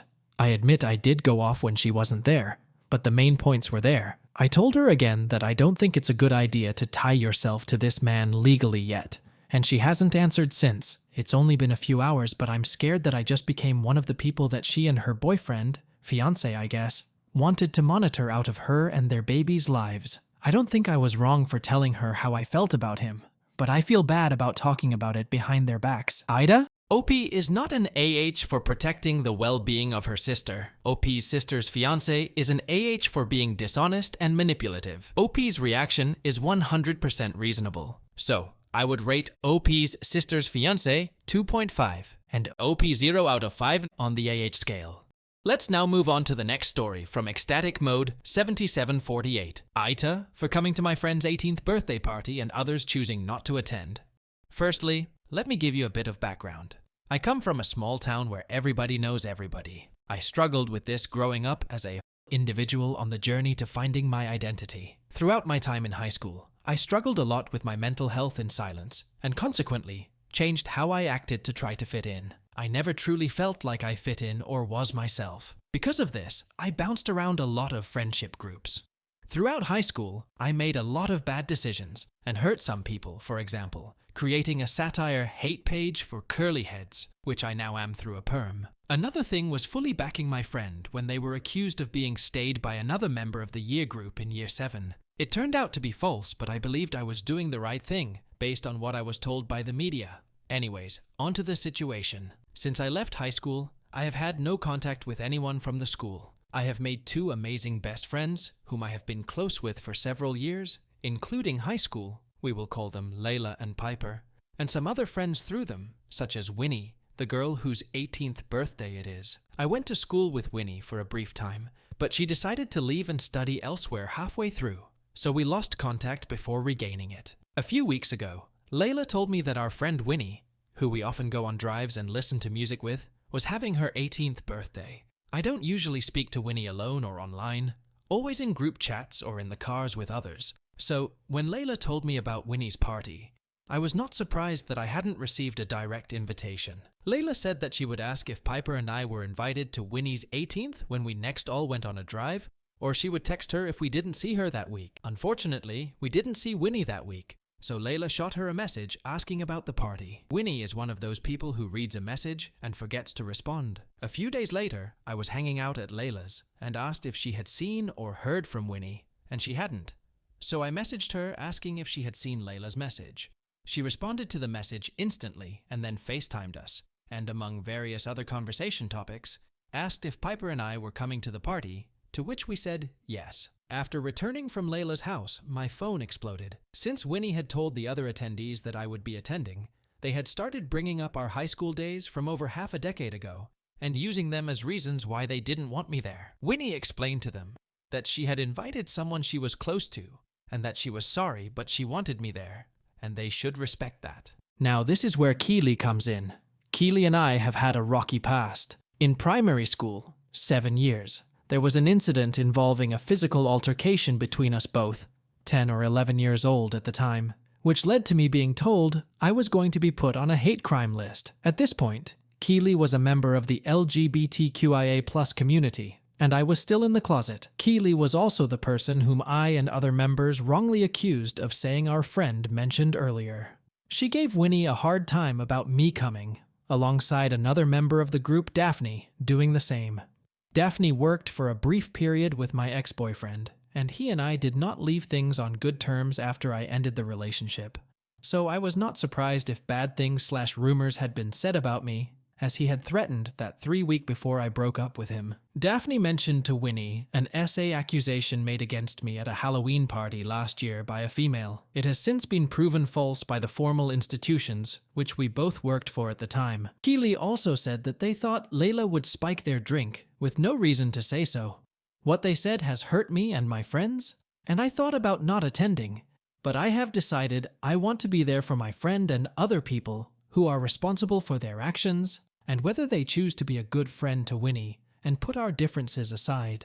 Both Winnie and Layla have messaged Keely trying to reassure her about the party and asking her to attend, to which she became more and more histrionic before being downright rude to Layla. In the end, after Keely and Daphne said they wouldn't be attending, Winnie decided to ask the rest of the people she knew from our school not to attend, and that she wanted to have a smaller, more intimate event with Layla, Winnie, another one of Winnie's friends, Nova, and me. Since then, Keely has posted to this group, which Winnie and I, among others, have seen. I can see parts of where she's coming from, but I feel that a lot of what she has said has been skewed or is complete lies. Either way, this has just made Winnie feel 1000x worse about the situation, the opposite of what I wanted from attending. I feel honestly terrible about what has happened and feel like in trying to celebrate and be there for my friend, I have isolated her and ruined her special day with my mere presence. I don't know what to do. AITA? OP is not an AH for attending the party, despite her ex-friend Keely being an AH for damaging OP's reputation in the past and continuing to do so. OP is very fair in her dealing with Keely. So I would rate Keely 3.5 out of 5 and OP gets a 0. Let's now jump onto the next story from Outside the Box, 1963. AITA for thinking outside the box and teaching my MIL lesson. My husband and I have been together for 37 years. We have 6 children. However, we have only been married for 7 years. We wanted to have all the children grown and not have to worry about anything financial, just to have a wedding. Neither one of us believes in spending tons of money on a dress you're only going to wear once, to feed tons of people only 2 or 3 different dishes, to have only one big giant cake, and to pay somebody else to use their building. We just think that's a lot of waste of money. It's beautiful when someone else does it, but that's just not us. Now my husband has 3 other siblings. None of them like their mother, but they put up with her at family functions only. My husband told me out of all the girls that he brought home, his mother treated me halfway more decent than the rest of them. He thinks it's because I come from money. I have a lot of friends and a lot of family. His father passed away before our wedding, and both my parents were gone before our wedding. Now that you have a little background, MIL found out that we were finally getting married, called me up, and said she wanted to help plan the wedding. I knew somehow she wanted to make it about her and ruin the day. With my devious pettiness, I said yes, you could help me plan it, and as a matter of fact, you could be my MO. I told her I would pay for everything, and I wanted it to be a surprise wedding. And I wanted her to pick the decorations, the colors, the dress, the venue, all of it. The only thing that I asked was she use my vendors that I had chosen the year before by doing background checks on them to make sure that they were good people. Every vendor is one of my friends in disguise. I told her that I would give them her number and they would reach out to her to go over the planning with her. You never saw a person's face light up and get so excited that she's going to have complete control over her son's wedding. I have quite a few friends she has never seen or heard of. That called her up, printed out pictures of different things of whatever company they were with, such as cake, such as decoration, such as material colors, such as wedding dresses and the flowers. Each one had a luncheon with her. She paid to feed them and gave a $50 deposit after she picked whatever she wanted out of their little notebooks. Each friend brought back the $50 deposit because it had to be in cash, gave it to me, and once she made the arrangements with all of them, I gave her the cash back telling her, "Thank you for putting down the deposit for each thing." Still, she had a large smile on her face, even hugged me, and said thank you for letting her be a part of this, and I'm going to be very surprised and very pleased with my wedding. It turns out the color theme was green, not just one shade of green, all kinds of green. She found a wedding dress through a friend of mine online that was green and a nice pretty white long dress that was for her to wear. My friend told her that she would order the wedding dress itself for me because it went with my bill, but MIL needed to buy her own dress that she was going to wear that day. So she showed her how to order online because MIL had never done that before. I sent out invitations to everybody the day after I told MIL she was going to be my MOH. In my invitations was a letter stating we were getting married the first Saturday of October, but do not let MIL know the date or the venue. I told my MIL we wanted to get married the first Saturday of November. Now, because all of my friends are down to earth, so is my family and his, and the letters I sent out, I told everyone to come in nice, comfortable clothing. We were renting a large pavilion in a park. There was to be no gift bringing. However, everybody had to bring a dish. I had 16 of the white 8-foot-long tables, put into 4 rows. One row was vegetables and side dishes. One row was the meat and casseroles. Another row was all the desserts. And the last row was all the culinary and drinks. One of my uncles did a fish fry at the end of the meat row. One of my cousins was a DJ and brought his equipment and played music. Then later, only let the kids do karaoke. I did not have a photographer. I told everyone to take as many pictures as they could with their phones. I would sit down with each and every one, pick out 2 or 3, have them printed, and create my own wedding album. Which personally, some of the pictures that were taken, I think turned out much better than any photographer could have done. It all looked natural, and no setup of fake smiles. Everyone had a blast. My wedding cost 600 USD. Oh, I forgot to tell you, we got married at the courthouse. 25 US, sign a piece of paper, say I do, get the heck out. 1 month later, MIL shows up to the church only to discover no cars in the parking lot and the doors are locked. Instead of calling us, she then ran to the venue to discover nothing is decorated, the doors to the room are locked, and even the manager there doesn't know what she's talking about, like she was crazy this entire time running around in a white wedding dress. When she finally got a hold of my husband, he let her know we were already married, already had our wedding and reception, and there was no way in double hockey sticks that I would have liked anything that she had chosen, and she did it all out of spite, and this was her repercussion for acting the way she did. To this day, when she shows up at a family function, everyone is still cordial until she starts to bring it up about the wedding, then they look at her and tell her either shut up or get out. So AITA for doing this to her? Or am I just the queen of petty? No matter how you look at me, I will always have a smile on my face. Everyone sucks here. OP is a little bit AH for intending to teach a lesson to her mother-in-law. Although OP's mother-in-law did wrong to her in the past, OP's intention to mislead her mother-in-law is wrong. So, I would rate OP 1.5 and OP's mother-in-law 1 out of 5 on the AH scale.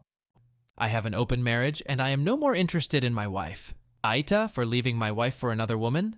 I, 41M, and my wife 40F are in an open marriage. I didn't desire the open marriage at all.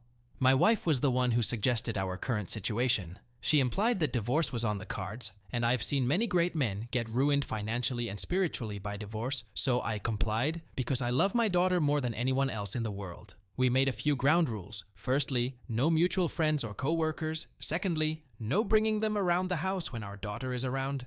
And thirdly, that the situation would be private to avoid humiliating our daughter. These terms seemed reasonable, so I agreed. At first, I wasn't getting any action at all. I got no matches on dating apps, so I got off them. Then, I started focusing my attention on my daughter and work. I started earning much more money, and since my wife's job pays far more, I cut down my hours to 30 hours per week. As a result, I started doing more things with my daughter. We played video games together, and then I got her into Russian literature. I also started working out more, and I basically started moving into the basement, since the thought of even being next to my wife disgusted me. I just kept picturing her being railed by dozens of men, and now I can't even get hard thinking about her naked anymore. At this point, we are roommates with the common goal of raising our daughter and giving her the life she deserves. Then I had no debt and paid off the house. So I decided to use my spare time to work out more. I got into better shape. I also started writing short stories and poetry again. I used to write in my 20s, but was always told that as a man, I could only pursue things that made money. Though as I've gotten older, I don't really care about gender roles anymore. Anyways, I went to a poetry club where I meet Emily, 42F. We clicked, and I started going out with her. We started with critiquing each other's work after the club sessions ended, and things went from there. For me, I'm not into casual hookups with strangers. I need an emotional connection with my partner, and I want a companion who understands me first and foremost. Smashing is a nice addition. Now that I'm dating someone, though, my wife has been asking about her, and I just told her about all this stuff. She seemed fine with it. Later, though, she came to me and said that she wanted to repair our relationship, that she wanted to sleep in the same bed again, and she wanted to be intimate again. But honestly, I just feel nothing towards her at all. Sometimes looking at her even disgusts me. It literally turns my stomach. It's almost like when you smell rotten food. I bought the house myself, and my name is on all the papers. So I'm thinking of putting it in my dad or uncle's name, then filing for divorce and being with Emily. The only tough thing is custody. I don't want to do anything that will ruin my relationship with my daughter. Plus, it could look like I cheated on her for Emily, and she could say manipulative things about me to our daughter. But I'm strongly considering leaving her still, since it's obvious enough that she never really respected me as a partner. AITA?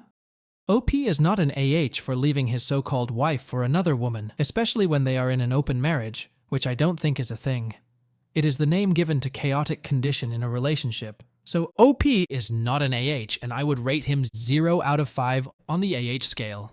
However, OP's wife is an AH for initially making their marriage open, and now demanding her husband to work on their marriage, which literally does not exist.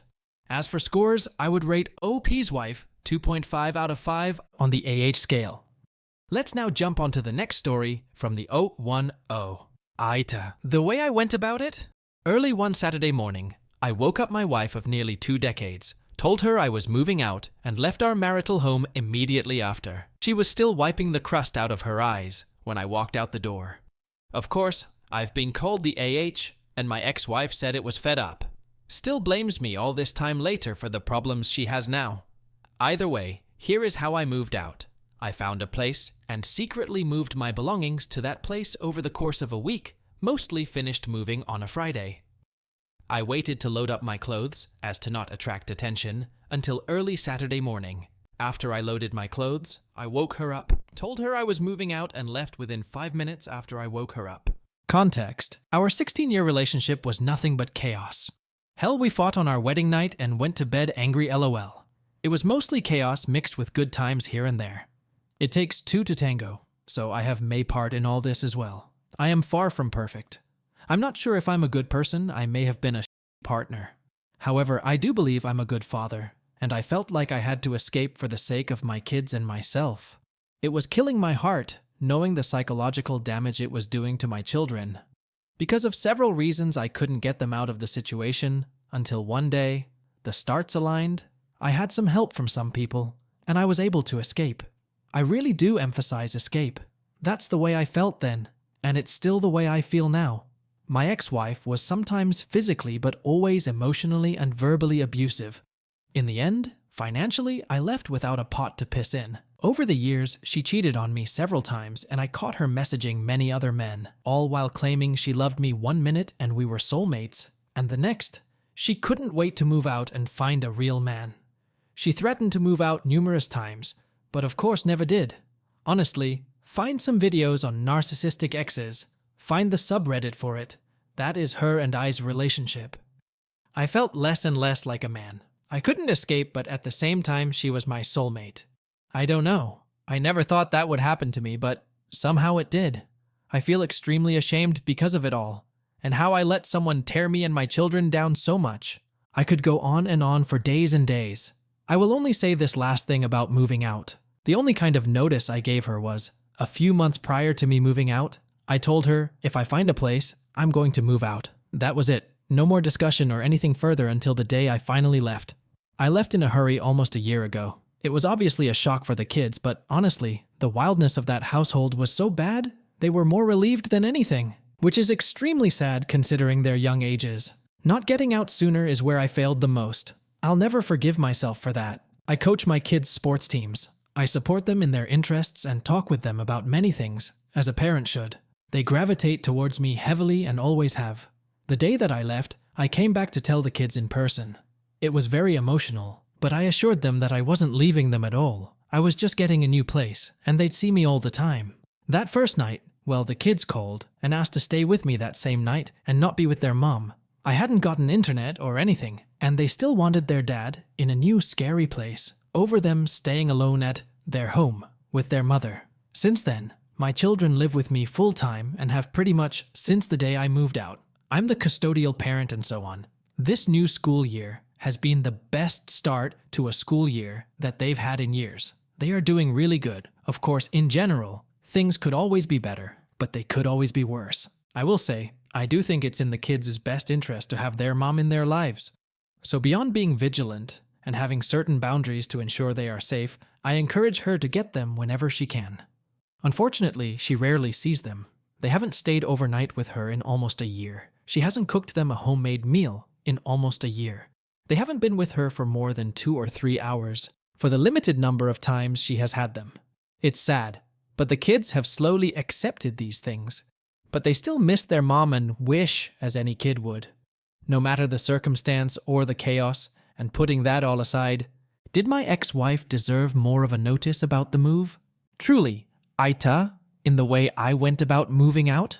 No matter how OP moved out leaving his unfaithful wife, he took the best possible definition for his children and his own well-being. OP is not an AH, rather her wife is an AH, a bigger one for her behavior towards OP and the children. As for scores, I would rate OP's wife 3.5 and OP 0 out of 5 on the AH scale. Let's now move on to the next story from Rail Ship Chronicles. I am suspicious of my wife and my friend's behavior. I want to check her phone. AITA? My wife, 30F, and I, 32M, just returned from a long weekend camping trip with 2 other couples, friends we've known for years. We had a great time, but something happened the morning we left that I can't shake. We were all packing up, getting ready to head back home. I was loading our car when I looked up and saw my wife and my friend. They were at the campsite several feet away. She was bent over to pick something up, and in that split second, I saw him reach out and squeeze her hip, sliding his hand down to her. My wife quickly pushed his hand away, but she didn't look upset. She was smiling at him, almost playfully. It all happened so fast, maybe a second or two, but it felt like I'd been punched in the stomach. I glanced around, but no one else seemed to have seen it. His wife was busy packing up their car, and the other couple was further away, chatting about the ride back. The drive home was quiet. My wife tried making conversation, but I couldn't focus. My mind kept replaying that scene over and over. When she asked why I was so quiet, I lied and said I was just thinking about work. The truth is, I was in shock. I didn't want to bring it up. If I mentioned it, she might tell me I was imagining things, that I was being ridiculous. The rest of the day, I felt like I was just moving on autopilot. I barely slept last night and can hardly focus at work today. My mind keeps racing, questioning every detail. Aside from what I saw, the rest of the trip was great and nothing seemed out of place. A part of me is wondering if read the whole situation wrong. But the look on her face, that smile, it was too friendly, too casual for something that crossed a line like that. I love my wife to death. We've been together since freshman year of college, and I've never had reason to doubt her. She's my best friend. But now, for the first time, there's this knot in my gut that I can't untangle. I've never been the type to snoop. I've always trusted her completely. But right now, I'm sitting here, wondering if I should check her phone. It's password protected, so even if I wanted to, I don't know how I'd do it without her finding out. This is eating me up, and I know I need to do something about it. WIBTA to go through her phone? And even if I wanted to, How can I if it is password protected? Update. Found her iPad. It didn't have a password, so I got in and it is still connected to her phone. She has Telegram on it. They've been chatting on there. I am still going through the messages, but she is cheating. I am not falling apart yet. I'm trying to keep it together to make the correct next move without this up. What do I do? Do I confront her when she gets home? Do I go to his house and confront him? Please help. Update 2. Thank you all for your advice. I didn't tell her anything. I have locked myself up in my home office under the presence of needing to catch up on work. She is not suspicious. I kept the iPad with me. She hasn't used in so long she won't even know it's missing. I took pictures of all their messages using my phone as a safety measure as well. They have been chatting for at last 8 months as far as I can tell. Telegram is their main communication channel, it seems. They've sent each other messages and making plans on making their relationship official after leaving me and his wife. I can't believe she would do this to me. From the messages, I saw she had sent him a suggestive photo of herself on her way to the gym earlier this evening. And when she got back home, she started kissing me, wanting sex. I declined, saying I needed to get work done. I am confused right now and unable to think clearly, so I will follow the advice I am offered here. Lawyer, gather evidence. I will work on those. I also saw several comments advising me to separate my finances from hers. We co-own the apartment we live in and have joint bank accounts. My parents died in a car crash 2 years ago and left me a large inheritance, which she knows about. She does not have access to the money in that fund. Is there anything I need to do to protect myself there if it comes to that point? We don't have kids yet. Update 3. I work from home sometimes and didn't have any meetings this morning, so I spent it researching and calling lawyers. I have 2 consultations lined up for tomorrow, but the majority couldn't book me in until next week. I will tell his wife and show her proof as soon as I settle on a lawyer and get myself covered first. Once she's been informed, I will give her time to get her affairs in order and secure a lawyer if that's what she wants to do before I decide what to do next, such as confronting my wife. I don't understand how I'm feeling. I am not angry for some reason. Number maybe. Sick and nauseous when I think of the messages I've read, especially the sex messages. I just feel like I am just doing the things that I need to be doing right now, but it's almost like I am living somebody else's life. I don't know how long I can keep up the poker face without her noticing something is up. Thanks for your messages and support. Update 4. Guys, I am humbled by all the messages and advice I received. Not much has happened since yesterday, just keeping myself busy with work and the gym. The anniversary of my parents' passing is coming up in about a month, and she obviously knows this. So when she asked why I seemed off, I just told her I was thinking about them. I have consultations with several lawyers lined up, most next week, a few this afternoon. I will update after I settle on a lawyer and know what my options are. Update 5. I found a hell of a lawyer who managed to draft my divorce papers within days, which were filed this morning. I am in a no-fault jurisdiction, which meant all the evidence of the infidelity which I had gathered can't be used in court. The good news is that my inheritance is safe because I didn't use the money for marital expenses. Our condo was a wedding gift bought by both our parents. Each side contributed 50% to the down payment. So one of us will have to buy the other out, or we both sell it. I called the OBS on Saturday and asked to meet her for coffee. I chose that day because, ironically, her husband and my wife had gone on an overnight trip together. I found out from their messages on the iPad. The lies they were going with were, my wife was staying at her sister's for the weekend to help with the kids, while her sister's husband was away on a business trip, and her husband was going away for a work-related project. The truth was, my wife and my husband were taking a trip out of town together, and were staying at a hotel, all paid for by the Casanova himself. I showed her their messages on the Telegram app, pictures included, all of it. She told me she noticed him feeling distant and withdrawn a few months ago. She thought it was just work stress and had no reason to suspect he was cheating. Finding out that her husband was in fact cheating, and with my wife, who is also her friend, came as a blow to her. We chatted some more, and I gave her my lawyer's number as she considers her options. Sunday night, my wife returned from her sister's house. She walked through the door and greeted me with kisses, saying she missed me, after she had spent the weekend with her lover. Her ability to compartmentalize is almost diabolical. I sat her down and told her we needed to talk. I had the whole conversation recorded without her knowledge, Following lawyer's advice, I live in a one-party consent state. Here's how it went. I asked her to promise to be honest with me. Of course, baby, but she was nervous. Then I asked her a series of questions. Do you love me? Yes. Are you happy with me? Yes, of course, baby. Have I been a good husband to you? Do I treat you right? Yes and yes. WTH is going on? Please humor me. Okay. Have I ever done anything to hurt you, whether physically or emotionally? No, of course not. WTF. Okay. So if you're happy with me, then why are you cheating on me? She stared at me in shock for a good minute, and then immediately started denying it. This went on for a little while, and then I just told her to drop the act because I found out the truth. Eventually, she broke down and admitted to kissing a guy who had been hitting on her at a bar during a night out with her girlfriend a few months ago. I don't know why, but at this point I started laughing because the whole thing was just absurd. She not only cheated on me, she had taken every opportunity she could find to cheat on me.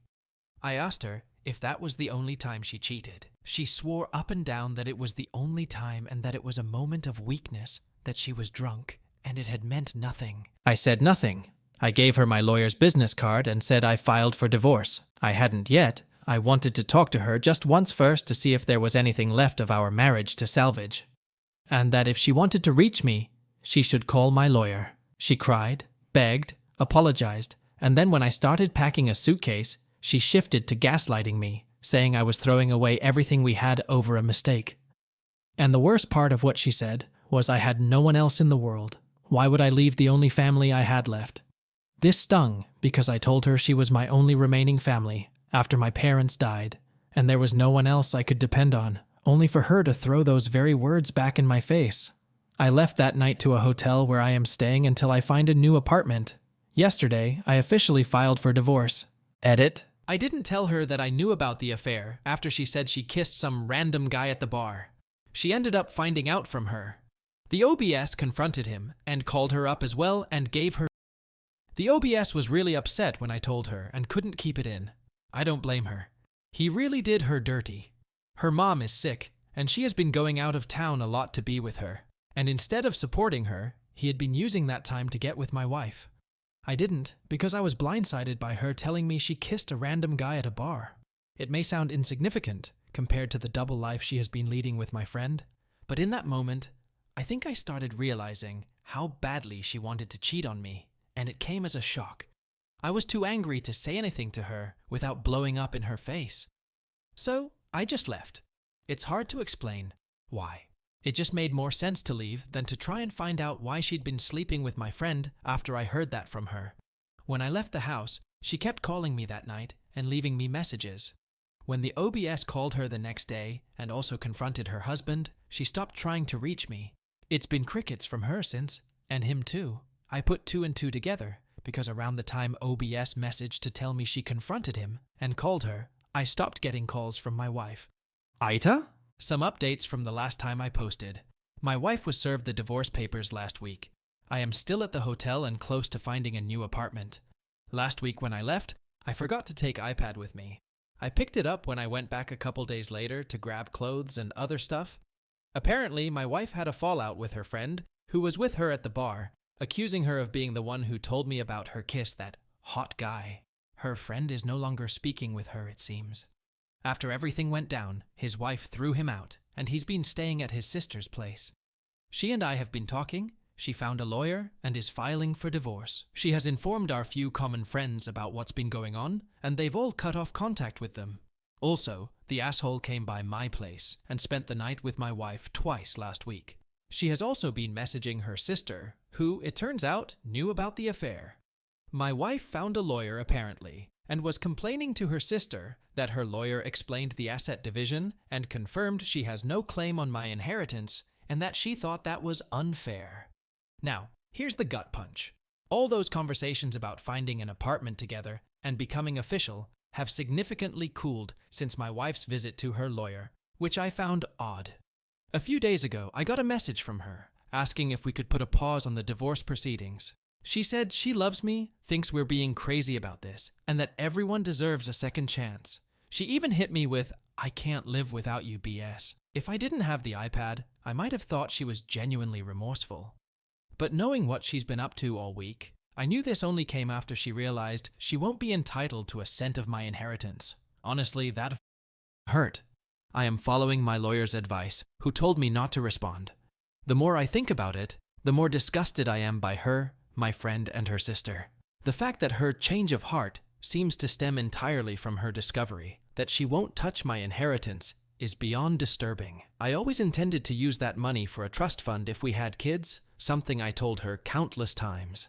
I didn't touch it because it reminded me of the trauma of losing my parents. The level of disrespect she has shown not only me, but also now my parents, who loved her and treated her like a daughter. I'm just glad they're not here to see this.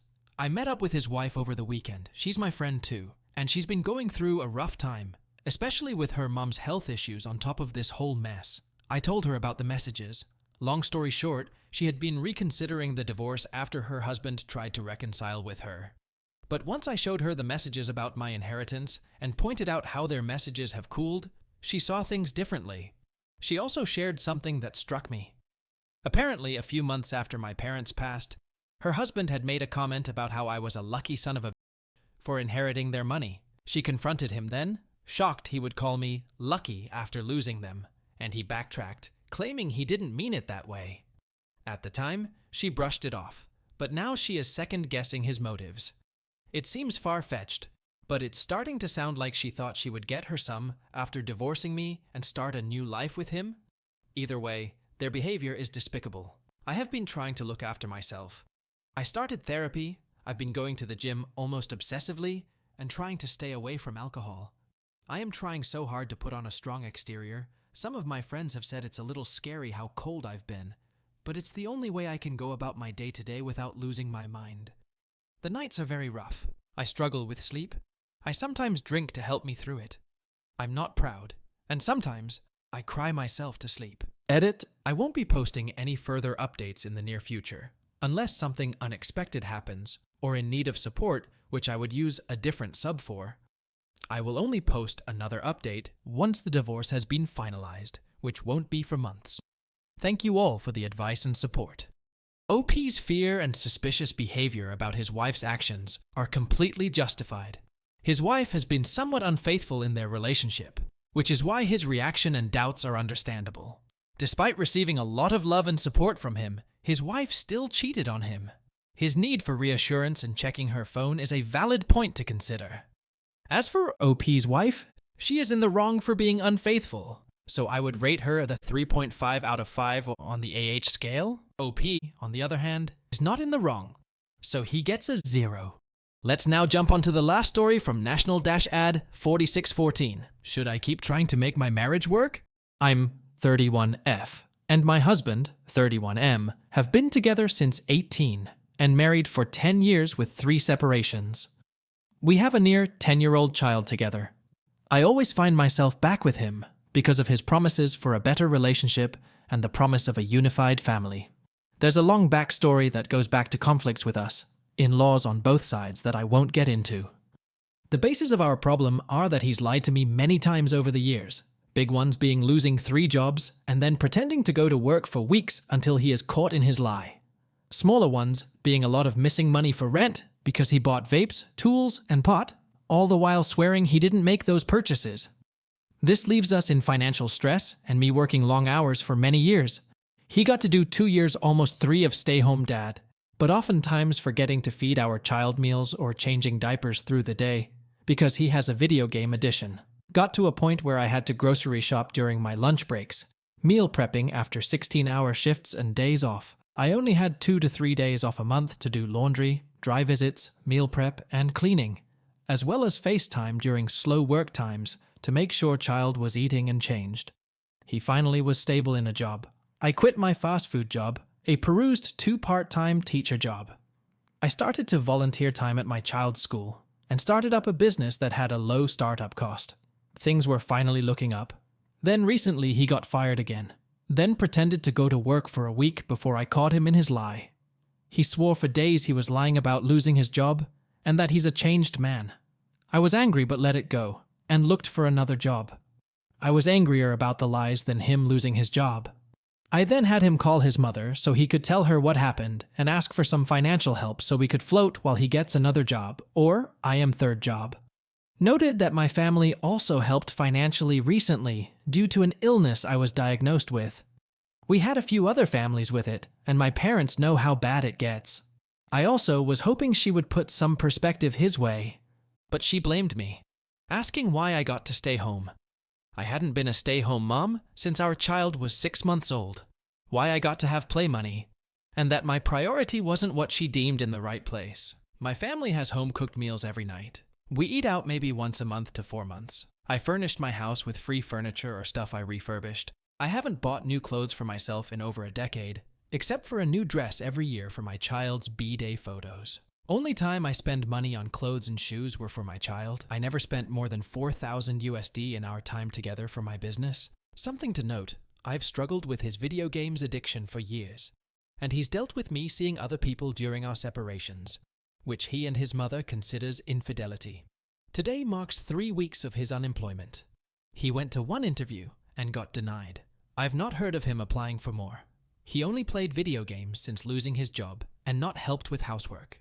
I found out he almost lost his unemployment claim because he hadn't completed the one requirement he needs to do to continue claims. I lost it and called his mother to ask if we can take some of the money she sent to buy him a plane ticket to her because she has to take him. I did attack her with this angrily. I will admit that, but I've never called her before, and when I did it was always with my husband to wish her happy holidays or birthdays, but I didn't know what else to do. I tried being patient. I tried talking him through things.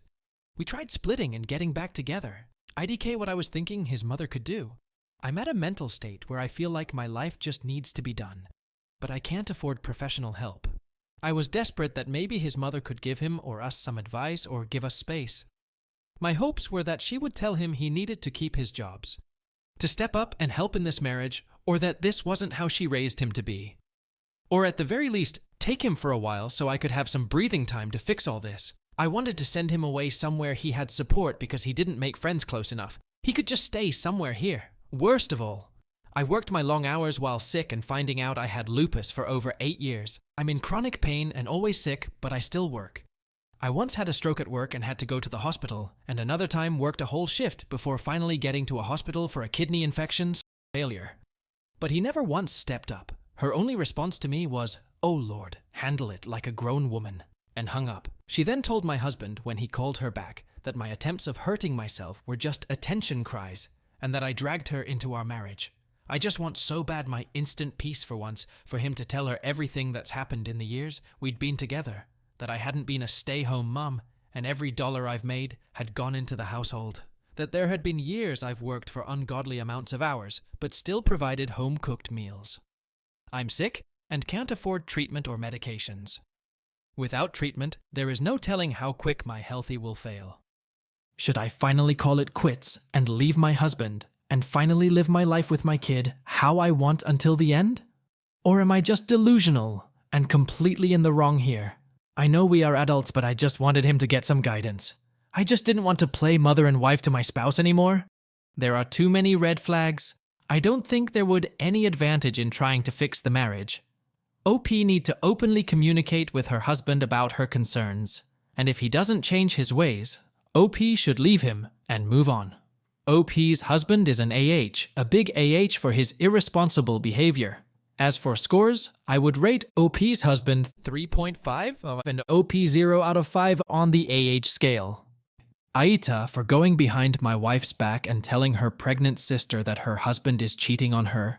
I have been married to my wife for 3 years. I am 27 and she's 26. My SIL is 30 and my POS bill is 31. I always had a close relationship with my SIL. We are friends. Also has a decent connection between my BIL. Not that close, but we often talk and get along. My wife and her sister didn't get along as much as you would expect from siblings. It wasn't just normal siblings rivalry, but constant fights and arguments. Anyway, 3 weeks ago when I was having dinner with my friends, I saw my BIL with another woman. They were just eating. I didn't think much of it. I wanted to go and greet him, but I kept talking to my friends. After a while, I saw that he gave a light kiss to this woman. I was so shocked. I decided to not confront him. And when I got back to my home, I told my wife everything. I told her that her sister is getting cheated on, and we need to tell her. My wife said we should talk to my BIL instead of telling her sister, and we should not break their marriage because her sister is pregnant. I was like, WTF? So, what is she's pregnant? Her husband is a cheat. I tried to convince my wife multiple times that we should tell her sister the truth. I told her that I know you guys don't get along, but she's still your sister, and this isn't right, but she asked me to stay out of it. I tried my best to convince my wife, but she either ignored me or said we shouldn't break their marriage. I had enough of her. And yesterday, I told her that I am coming clean to my SIL. She and I have a great bond, and I can't and won't betray her, my wife said. If I tell her the truth, she will not talk to me. I replied, I won't talk to you either, if you don't want to do what's right. Today, I told my Sil the truth. I went to her place and told her everything. She was doubtful, and she asked me to leave. After a few hours, my Sil called me, and she was crying, and said what I said was the truth, and she shouldn't have doubted me and kicked me. She said she's leaving. I asked her, where would you go? Do you have money? She said she does, but not that much. I wired her a bit, and said she should call me if she needs help. And she thanked me and said she will only use the money I sent if it's necessary. Otherwise, she will return. My BIL called my wife, and well, my wife lashed onto me and said I ruined her family and her sister's life. I said I thought the moment we got married, your family is mine and my family is yours. Anyway, why TF are you defending that PO so much? What about your sister? She didn't reply to me, and she's not talking to me either. I tried to talk to her and convince her that it was the right thing to do, but she wouldn't talk to me. So I said, fine, stay angry, and if you want to divorce me, then go ahead. I think I have nuked my marriage. Do not know if what I did was truly right. Update. It's been a few days since I told my wife's sister that her husband is a cheat. Just to clarify to all the weirds, no, I am not in love with my SIL. I don't have any inappropriate relation feelings for her. I respect her, and she's family. In any case, yesterday I asked my wife why she is pissed and wanted me to not reveal the truth to her sister. I know you guys hate each other, but you guys are siblings. My wife said it's not our place to interfere. I asked, are you okay with her sister being cheated on? She said she isn't, but it will, and has ruined their marriage because of my stupidity. She's pregnant, and the child needs his father, and so does the wife. I was so shocked when she said this, like, WTF? I asked her if I were to cheat on you, would you forgive me? She said yes. I also asked her if she ever cheats on me, would she hide it from me? She also said yes to that. I was so shocked I asked her if she knows what she's saying. She said yes, and she's confident. Just because you had with someone else doesn't mean everyone else has to suffer and break the family. I had no words to say. I told her that I also sent my SIL money. She started screaming at me and said I shouldn't have helped her, despite knowing she doesn't like her sister. I said if that's what she thinks, then it's better if we just divorce. She got angry and screamed fine and started packing her bag. I tried my best to stop her from leaving. I told her that I love her, and I just did what I felt right. Nobody has to suffer betrayal like this. She said wasn't the right time. I asked her, so when should we tell her the truth? After she gives birth? Because it will worsen her PPD, or years after she gives birth? She will just blame us. She said we should have just kept quiet and left it alone. I tried so hard to stop her, but she didn't listen to me and left. I tried to contact her and her parents, her friends, but they don't know where she is, and instead started interrogating me and saying I am her husband, and I should have taken care of her and I should know where she is. I even visited my BIL to confirm my suspicions, but I didn't see her car or her belongings anywhere. I hate that I am being blamed for just revealing the truth, and my wife leaving me right away without a second thought. I was so damn pissed. So today I called my Sil and told her that she can stay at my place because I am going to my parents, and my wife left and nobody knows where she is. She told me she will try talking to her parents, but after a while she called me and said that their parents don't know where she is. I told her to think about herself and come over and stay here instead of blowing up her money. Now I am at my parents and my SEL is in our home. Maybe I was being petty, but I hate that my wife gave up on me and left without a second thought. I don't know whether she's cheating or cheated, or she would truly cheat on me and her own blood sister with a family relative over feuds. One thing is for sure though, I cannot trust my wife anymore. She hurt me. OP is not an for telling her sister-in-law that her husband was cheating on her. Rather, OP's wife is an for trying to hide the truth and holding the views that she would forgive cheating in her marriage. So, I would rate her 3.5 out of 5 on the scale. And OP gets nothing? Let's now jump onto the next story from gold_wind_5888. AITA for crying. When my boyfriend let his best friend's wife alter the dish I made for dinner? My boyfriend, 28M, and I, 22F, met at work 2 years ago. Technically, I was working part-time during undergrad, and he was a customer. But after a couple of months, we started going out. I really love this man and nothing has happened on this scale before, so I'm very confused about it. My BF has a very tight group of friends. I am well acquainted with them and their girlfriends. One of them, Dave, just is married to Ellie. Ellie is an excellent cook and often hosts dinners, and everyone brings a dessert to those dinners. I am the youngest in the group, so most times they brush off my requests for contributing or bringing in a dessert. However, the last time I asked Dave and Ellie if they wanted anything extra like wine or some sweet dish for dinner, they said I could bring one of those sweet dishes I make for my boyfriend. I'm Indian, and even though I can't cook as well as my mom, and I'm well, in a different country for studies, I called my mom up and had her teach me properly how to make a specific Bengali sweet, which is my favorite. I had my friends taste it, and they said it was great. My boyfriend ate some and said it was excellent. Except, last night, I greeted Ellie and kept the dish in the kitchen. When the food was brought out, and my boyfriend told everyone I made it, I saw that someone had added cinnamon powder to the sweet. You never have the sweet with cinnamon powder. The dessert tasted like cinnamon, and I felt horrible. Though everyone said thank you and it was good, I think my face gave it away. And my boyfriend took me aside and said that Ellie had told him that my sweet looked too white and thought some cinnamon might bring some color into it. I don't know. I just felt awful and I started to tear up. My boyfriend then defended Ellie and said that his friends already think I'm a child and not make a big deal of this, and we will talk about it. I told him Ellie asked him first. Couldn't he have told her not to add cinnamon to the sweet? He told me he didn't think it was a big deal and asked me to drop the topic on the way home. I didn't text him goodnight, and this morning he said he was sorry and said my crying made him feel like an awful person. I don't know.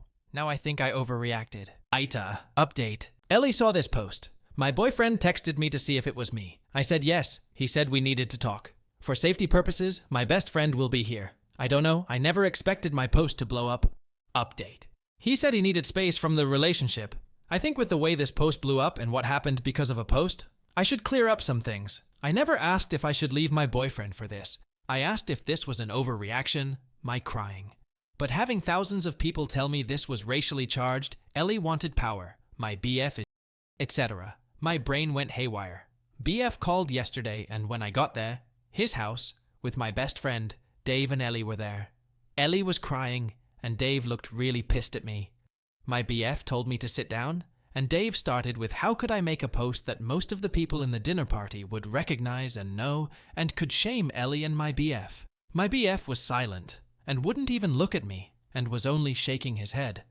It felt like I was a kid, being scolded by my parents with my elder sibling disappointed in my actions. That is what I felt, and it looked. I admit, it was very spineless of me, but Dave went on for like a minute, and I was just looking at my BF, waiting for him to defend me. I asked Ellie, why would she alter my dish after telling me to bring an Indian dish? She said she thought Indian food would be brown. This woman has more Indian friends than me, and she thinks Indian food is brown. She grew up in the UK, FFs, and I felt so defeated. The comments my friends and people around me telling me his friends came first to him, not me. He said he didn't think the sweet was a big deal. I told him I would never let my friend alter something he spent 3 days learning, getting people to taste it, and got his mom involved in. He saw I put a lot of effort into it, so why let her alter it? Why couldn't he ask me? Ellie started to cry and say that she wasn't being racist, and she wouldn't know that I put effort into it. And now she couldn't host dinners again. I said I used fake names, so why does it matter? Unless she and Dave went around telling people. BF told me he didn't expect this from me. My best friend piped up that he expected that my BF would have a FNG spine, so I guess they were both disappointed. My GF now EXBF told me, in front of Dave and Ellie, that he needs some space. I told him to get lost. I don't know what my best friend said to him after that. Considering I left BF's flat, I kind of tripped in the metro station. So now I'm crying on my best friend's couch with an ice pack while his BF keeps giving me peach schnapps, and my relationship has toppled over. I wouldn't have stormed out had he looked at me once. He just looked 100% on Dave and Ellie's side, and acted like I was the one with the problem when she caused me hurt. If his friends come first when they cause me hurt, Where would I have been if I decided to marry this man? My friends are good to me and are acting like I'm some fragile glass. I even heard my best friend and his brother whispering loudly from the kitchen, and his elder brother wanting to threaten him via Insta DMs. I hate that this has come to this, considering I have always been the mom friend to my friend group. I'm drunk while writing this, so have some grace in the comments. Also, if you'll be an incel like those people in my DMs, telling me I'll never keep a man if I'm this dramatic, please go away. I just thought I needed to update. That's it. Thanks, guys. Edit. Guys, this is the first time I've faced what y'all have been calling racism. TBH, I didn't see Ellie putting cinnamon into my roseola as racism. I was just hurt that my days of hard work was ruined. That's it. I understand I need to work on my self-esteem and not let people walk over me. My best friend's elder brother, he's a doctor, and is super pissed at my ex right now because he didn't know what happened. Booked an appointment with a therapist he knows, as he thinks I need mental help to not normalize aggressive behavior. I'm sorry for ranting on Reddit, but I guess that's where I am. Both my best friend and I will be going. He had been there for some time before. And the situation is tense at home because Dada, Bestie's brother, didn't know what was happening and tore my friends a new one for not protesting when Dave said to me. I still haven't told him it was over a Reddit post and that I'm writing here. I feel awful. And I don't know how to tell my mum she was right. I wish I never went out with him. One of my ex's friends, from the dinner party, asked me if I really left my ex over a dessert, so I guess that's what he told people. It hurts, I know it shouldn't, but it hurts. I think it is partially my fault. I shouldn't have let myself be treated like this. There were signs and I ignored them. And now I think I'll never have another relationship because it feels like a horrible, anxious feeling. OP is neither overreacting nor being overly dramatic here. Her being upset is completely justified here. In this scenario, OP's boyfriend is an AH for belittling her culture and undermining her cultural values. There are huge red flags. As for scores, I would rate OP's boyfriend 3.5 out of 5 on the AH scale, and OP gets nothing. Let's now move on to the next story from throwaway_icicle. AITA for kicking my ex out of his daughter's birthday trip after he kept insisting on bringing his stepdaughter. For the last few months, I 32F have been planning my daughter's, Rose, 13th birthday. For her birthday, I have been planning a week-long trip to Greece. Rose has been obsessed with Greece for the longest time and has been begging to go there forever. And now I have finally saved up enough to give her a special birthday. The problem, however, is with my ex, Alex. Ever since I started planning the trip, he has been pushing for me to invite his stepdaughter, Mary. For some context, Alex and I broke up a few years after Rose was born due to cheating during the pregnancy. We lost touch for a year or two before he came back asking to be in Rose's life. I agreed to co-parent with him, and things were going well, all things considered. That is until he got married to his new wife, Sarah, who already had Mary from a previous relationship. Sarah and I get along really well, and so do Mary and Rose. The issue is not with his new family, but with Alex. Ever since he got married to Sarah, all his attention has gone to Mary. At first, I understood. He needed her to get comfortable with him being her new dad. But it has reached the point where he barely even puts any effort with Rose. He has missed several of her important competitions and events, as well as her birthday, just because he had to take Mary to the dentist, or Mary needed someone to pick her up from school, or he wanted to take Mary to the movies. All are excuses he has actually used when I confronted him about his absence in his daughter's life. I should clarify that I have no issues with Mary. I love the kid, but my issue is with Alex acting like she is his only daughter. I have talked to him about this several times, and he always uses the excuse that Mary needs a dad too, before telling me to stop acting selfish and to appreciate he was in Rose's life at all. While planning for the birthday, I didn't invite Mary and Sarah deliberately, so he could spend time with Rose on the trip.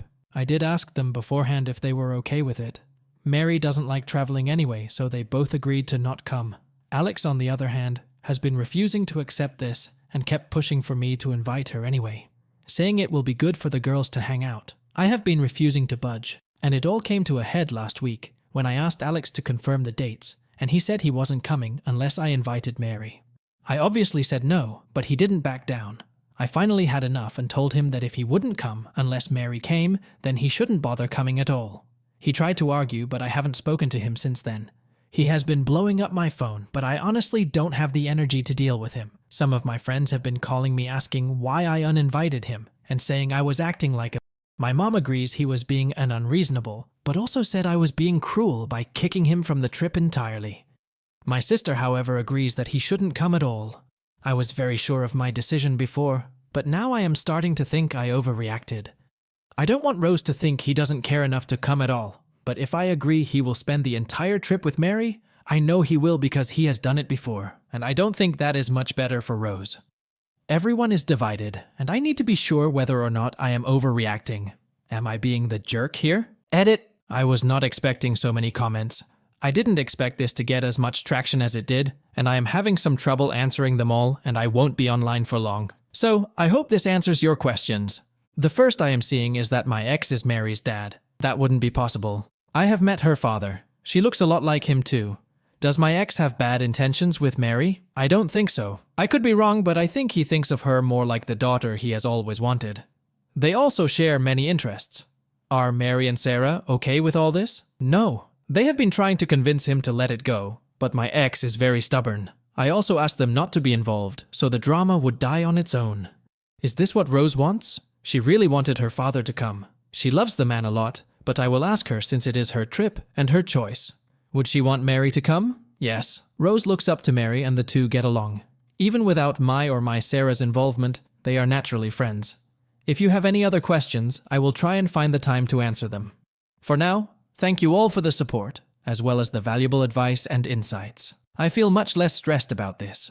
I will have a chat with Rose and update you all when I can. OP is not an AH, rather her ex is an AH for being overly demanding and insisting on taking her Mary on the trip that OP has exclusively arranged for her daughter. OP's ex is being entitled and is an AH.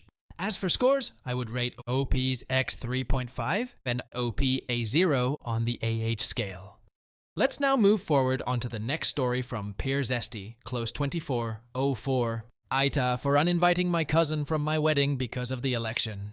I, 24F, am getting married in late February to my partner of 6 years. We are having a larger wedding, in part because my family is massive, so there will be about 200 guests, especially in comparison to some of the other family members I have invited.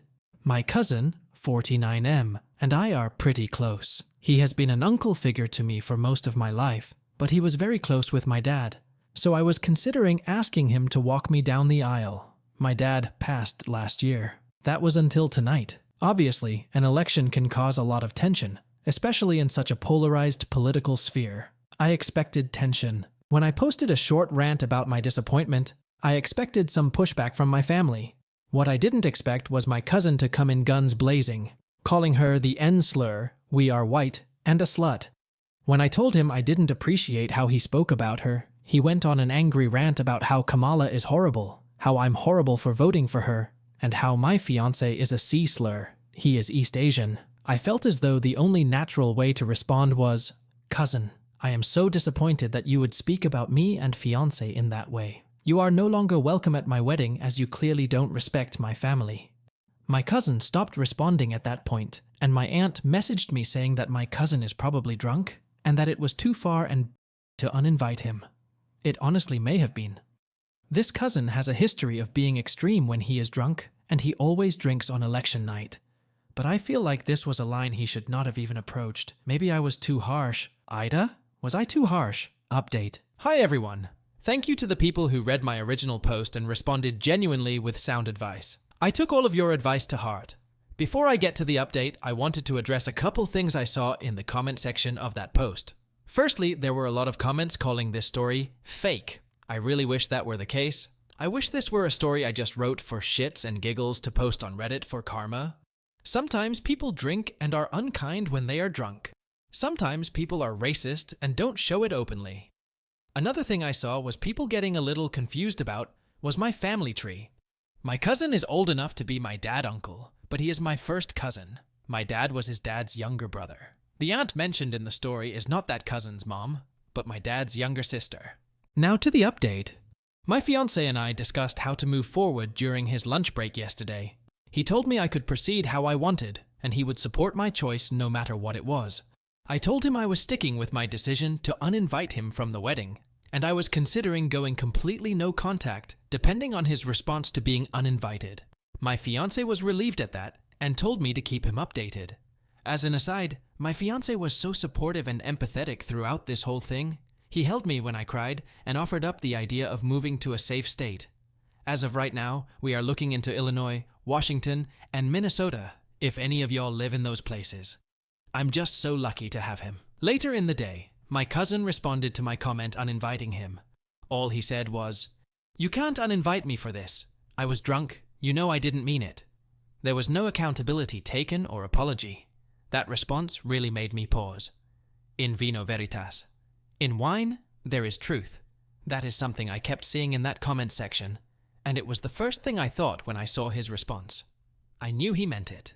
If he didn't mean it, wouldn't he apologize? So, I messaged him privately and I said, "Hey, cousin, I will be sticking to my decision to uninvite you. I cannot have someone at my wedding that is even remotely okay with calling my partner something like that, especially since you didn't apologize. I would like to keep some distance for a while too. I need to think through this." He saw it right away and was typing for a while, but eventually responded with just a "so I guess he realized it wasn't worth fighting me on this." And he still didn't apologize. I also messaged my aunt at that point. I said, "Hey aunt, after what happened last night, I did a lot of thinking. I'm accepting of other people's opinions, but no matter how drunk cousin was, it's no excuse for him spewing such hate, especially towards fiancé and me. At this point, it isn't about difference in opinion. It's about respect. He showed that he doesn't respect me or fiancé as people, so why should he be allowed to celebrate our marriage?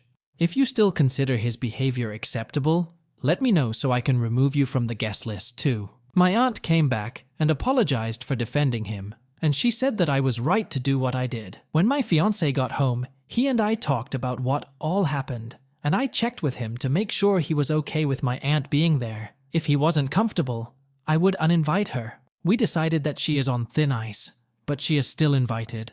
My fiancé also brought up that my cousin was my original choice for who would walk me down the aisle. He asked me if I had considered what I would do there. I hadn't yet, so we went through all the possibilities, including me walking down the aisle on my own, as someone suggested. I do want someone to walk me down the aisle though. It was always supposed to be my dad doing that, but as I mentioned in my last post, he passed away in 2023. The plan was that my cousin would hold a photo of my dad while he walked me down my aisle, so my dad could be honored in that way. We both agree that it was the best way to honor my dad at our wedding. I decided what I wish was my choice from the beginning. My mom's brother, who has always loved my fiancé and has always fought for equality in the United States, will walk me down the aisle, holding a photo of my dad. My mom will also walk beside me down the aisle. Thank you all again for your honest feedback on my situation. I really appreciate every single one of you. I hope this is the end of it. OP is not an AH, rather her cousin is an AH for her racist and disrespectful comments about OP's fiancé. No matter OP's cousin was drunk or not, his behavior is unacceptable, and OP did a wonderful job by setting boundaries for her fiancé, and it is crucial for a healthy relationship. As for scores, I would rate OP's cousin 3.5 and OP 0 out of 5 on the AH scale. Let's now move on to the last story from Brendan the Jet. AITA for being upset at my wife, for her not being angry or upset at her brother for what he did to me. A year ago, my wife's brother was moving out of state with his fiancée. They only had one vehicle at the time that they shared. With the move, they really needed a second. I had a very reliable spare vehicle that I never drove. I had a work truck and another main vehicle. And then my wife had a vehicle and a work vehicle as well. She really wanted me to sell my spare vehicle to her brother. I explained how it wasn't a good idea. I didn't want to mix business money with family. If something happened down the line, they would make it my fault somehow or guilt me, etc., etc. My wife persisted. My BIL and his fiancé were struggling. He couldn't support the two of them, and getting a second vehicle was crucial to them both keeping jobs in the new state. So, I relented. The vehicle was KBB at 5,300, 6,000 USD. Very clean little commuter. Perfect for what they needed it for. I only wanted to do something good and help my BIL and make my wife happy. That's it. Everything else. I even thought about just giving it to them until my wife dissuaded me. So instead of giving it away, I sold it for an extremely low price, 750 USD. Everybody was happy, including me. I even went so far as to tell them that they could make payments. They said they had to give me something. I told them to come up with whatever they could. They were moving September 18th, and I told them they didn't have to make a first payment until November 1st. I wanted them to get settled first and whatnot. They came up with $225. Then they moved. Before the move, my BIL would respond to my calls or texts almost immediately. After the deal, nothing.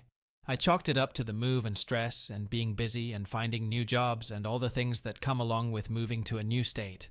No big deal. I wasn't pestering him in any way. After all, he had until November 1st. But still, ID text something like, "Hey man, how's the move treating you?" Or something like, "Hey, just thinking about you guys. Hope everything is going well." Crickets. I didn't think anything of it until I found out that my wife was talking to him very regularly. So, the 1st of November rolls around. Crickets. Then the middle. Then the end. Crickets. From November to May. Crickets. Almost complete radio silence. He maybe only reached out twice, each time lying and promising something later in the week or month. In May is when I find out that he has came back to Colorado several times since Sept. This infuriates me. Mostly that my wife knew and didn't say a single thing. Nothing. She also hasn't said a single word to him about me or the car deal since the day after the deal. Just carrying on with him as if nothing's wrong, as if it never happened. It finally ends bad a month or two after that. We hash it out. He tried to say I'm such an for asking for the money 6 months later when he's clearly struggling and we're supposed to be family, and that I clearly don't need the money, so why can't I just off and give him the vehicle already? I get pissed. He says some awful, completely ungrateful, entitled PS. I find out that he pretty much ruined the inside of the vehicle. Up the outside too. I'm just done with the whole situation. I then find out that he's been using and abusing, emotionally, monetarily, and even physically, my wife and her family for years. I cut him out of my life while realizing how truly pathetic and tragic her older brother really is. My wife and I got into a big fight back then. She said I was being dramatic and overreacting, like this was just one big misunderstanding or something. Time passes. We fight a little more, but we get over it. She never really says anything about it, yet she continues talking to him. And of course, like everything is fine, never mentioning me or the car deal. I move on thinking that maybe I was overreacting and actually being dramatic. She made me doubt myself, and she kept making me think, who gives a about $750 USD after all? So, I forgive her. Get over it. Don't think anything of it. Then, this last Friday, she tried to invite him over to stay the night with us, without talking to me about it or planning or seeing if it's okay. Nothing. No words. Just answers the phone when we are on the couch and says, "Oh, you're outside. I'll come let you up." I say, WTF, who's that? Usually when one of our family comes to stay, we know weeks in advance. We plan it, talk about it, go over it, etc., etc., like every normal couple does with a guest. She says, "Oh, it's my brother. He's staying the night. What's the big deal?" She looks genuinely confused and perplexed. She says she told me. She didn't. She mentioned it in passing. Yeah, Eric is coming here, then on to Utah, and then back to Tennessee. The last time a family member stayed, we knew about it 3 weeks in advance. We prepared. She asked if it was okay, just like I would do if it were my family. We cleaned, talked about it, figured out XYZ, XYZ, etc., etc., but a 6-second statement with no response from me does not equal a confirmation LOL. I say, either he gets a hotel, or I'm going to a hotel. You have 30 seconds to decide, and I started packing. She sends him on his way, paying for his hotel BTW, and then doesn't understand what I'm so upset about. Again, she says I'm being dramatic and overreacting, and this is all my fault, LOL. I'm so shocked at her confusion and dramatic motions that I don't even want to speak a single word about it with her at this point, because I'm afraid of what might happen or what we might say to each other. So I just let it be, and think we will revisit this when we are both calmed down and not so emotional in a few days. The next night, she goes and sees her brother in another city, asks for me to go LOL. I obviously deny. She goes to dinner with him, catches up, whatever. That's when I begin to see that something isn't right. And now, I'm doubting and seeing her differently. What do? AITA? Am I overreacting being dramatic? Please help. OP is not an AH here, and his frustration is completely justified. OP's BIL is an AH for his irresponsible behavior and not paying for the vehicle he bought from OP. Not only he, OP's wife, is also an AH for enabling her brother's behavior. As for scores, I would rate OP's BIL 3.5 and OP's wife 2.5 out of 5 on the AH scale, and OP gets nothing. What do the Mac Reddit fans think? Is the OP an AH or not? Let me know in the comment section below. If you like the stories I brought you, just hit the like button, share them as much as you can, and don't forget to subscribe to Mac Reddit for a daily dose. Bye bye. See you tomorrow with some more spicy fries.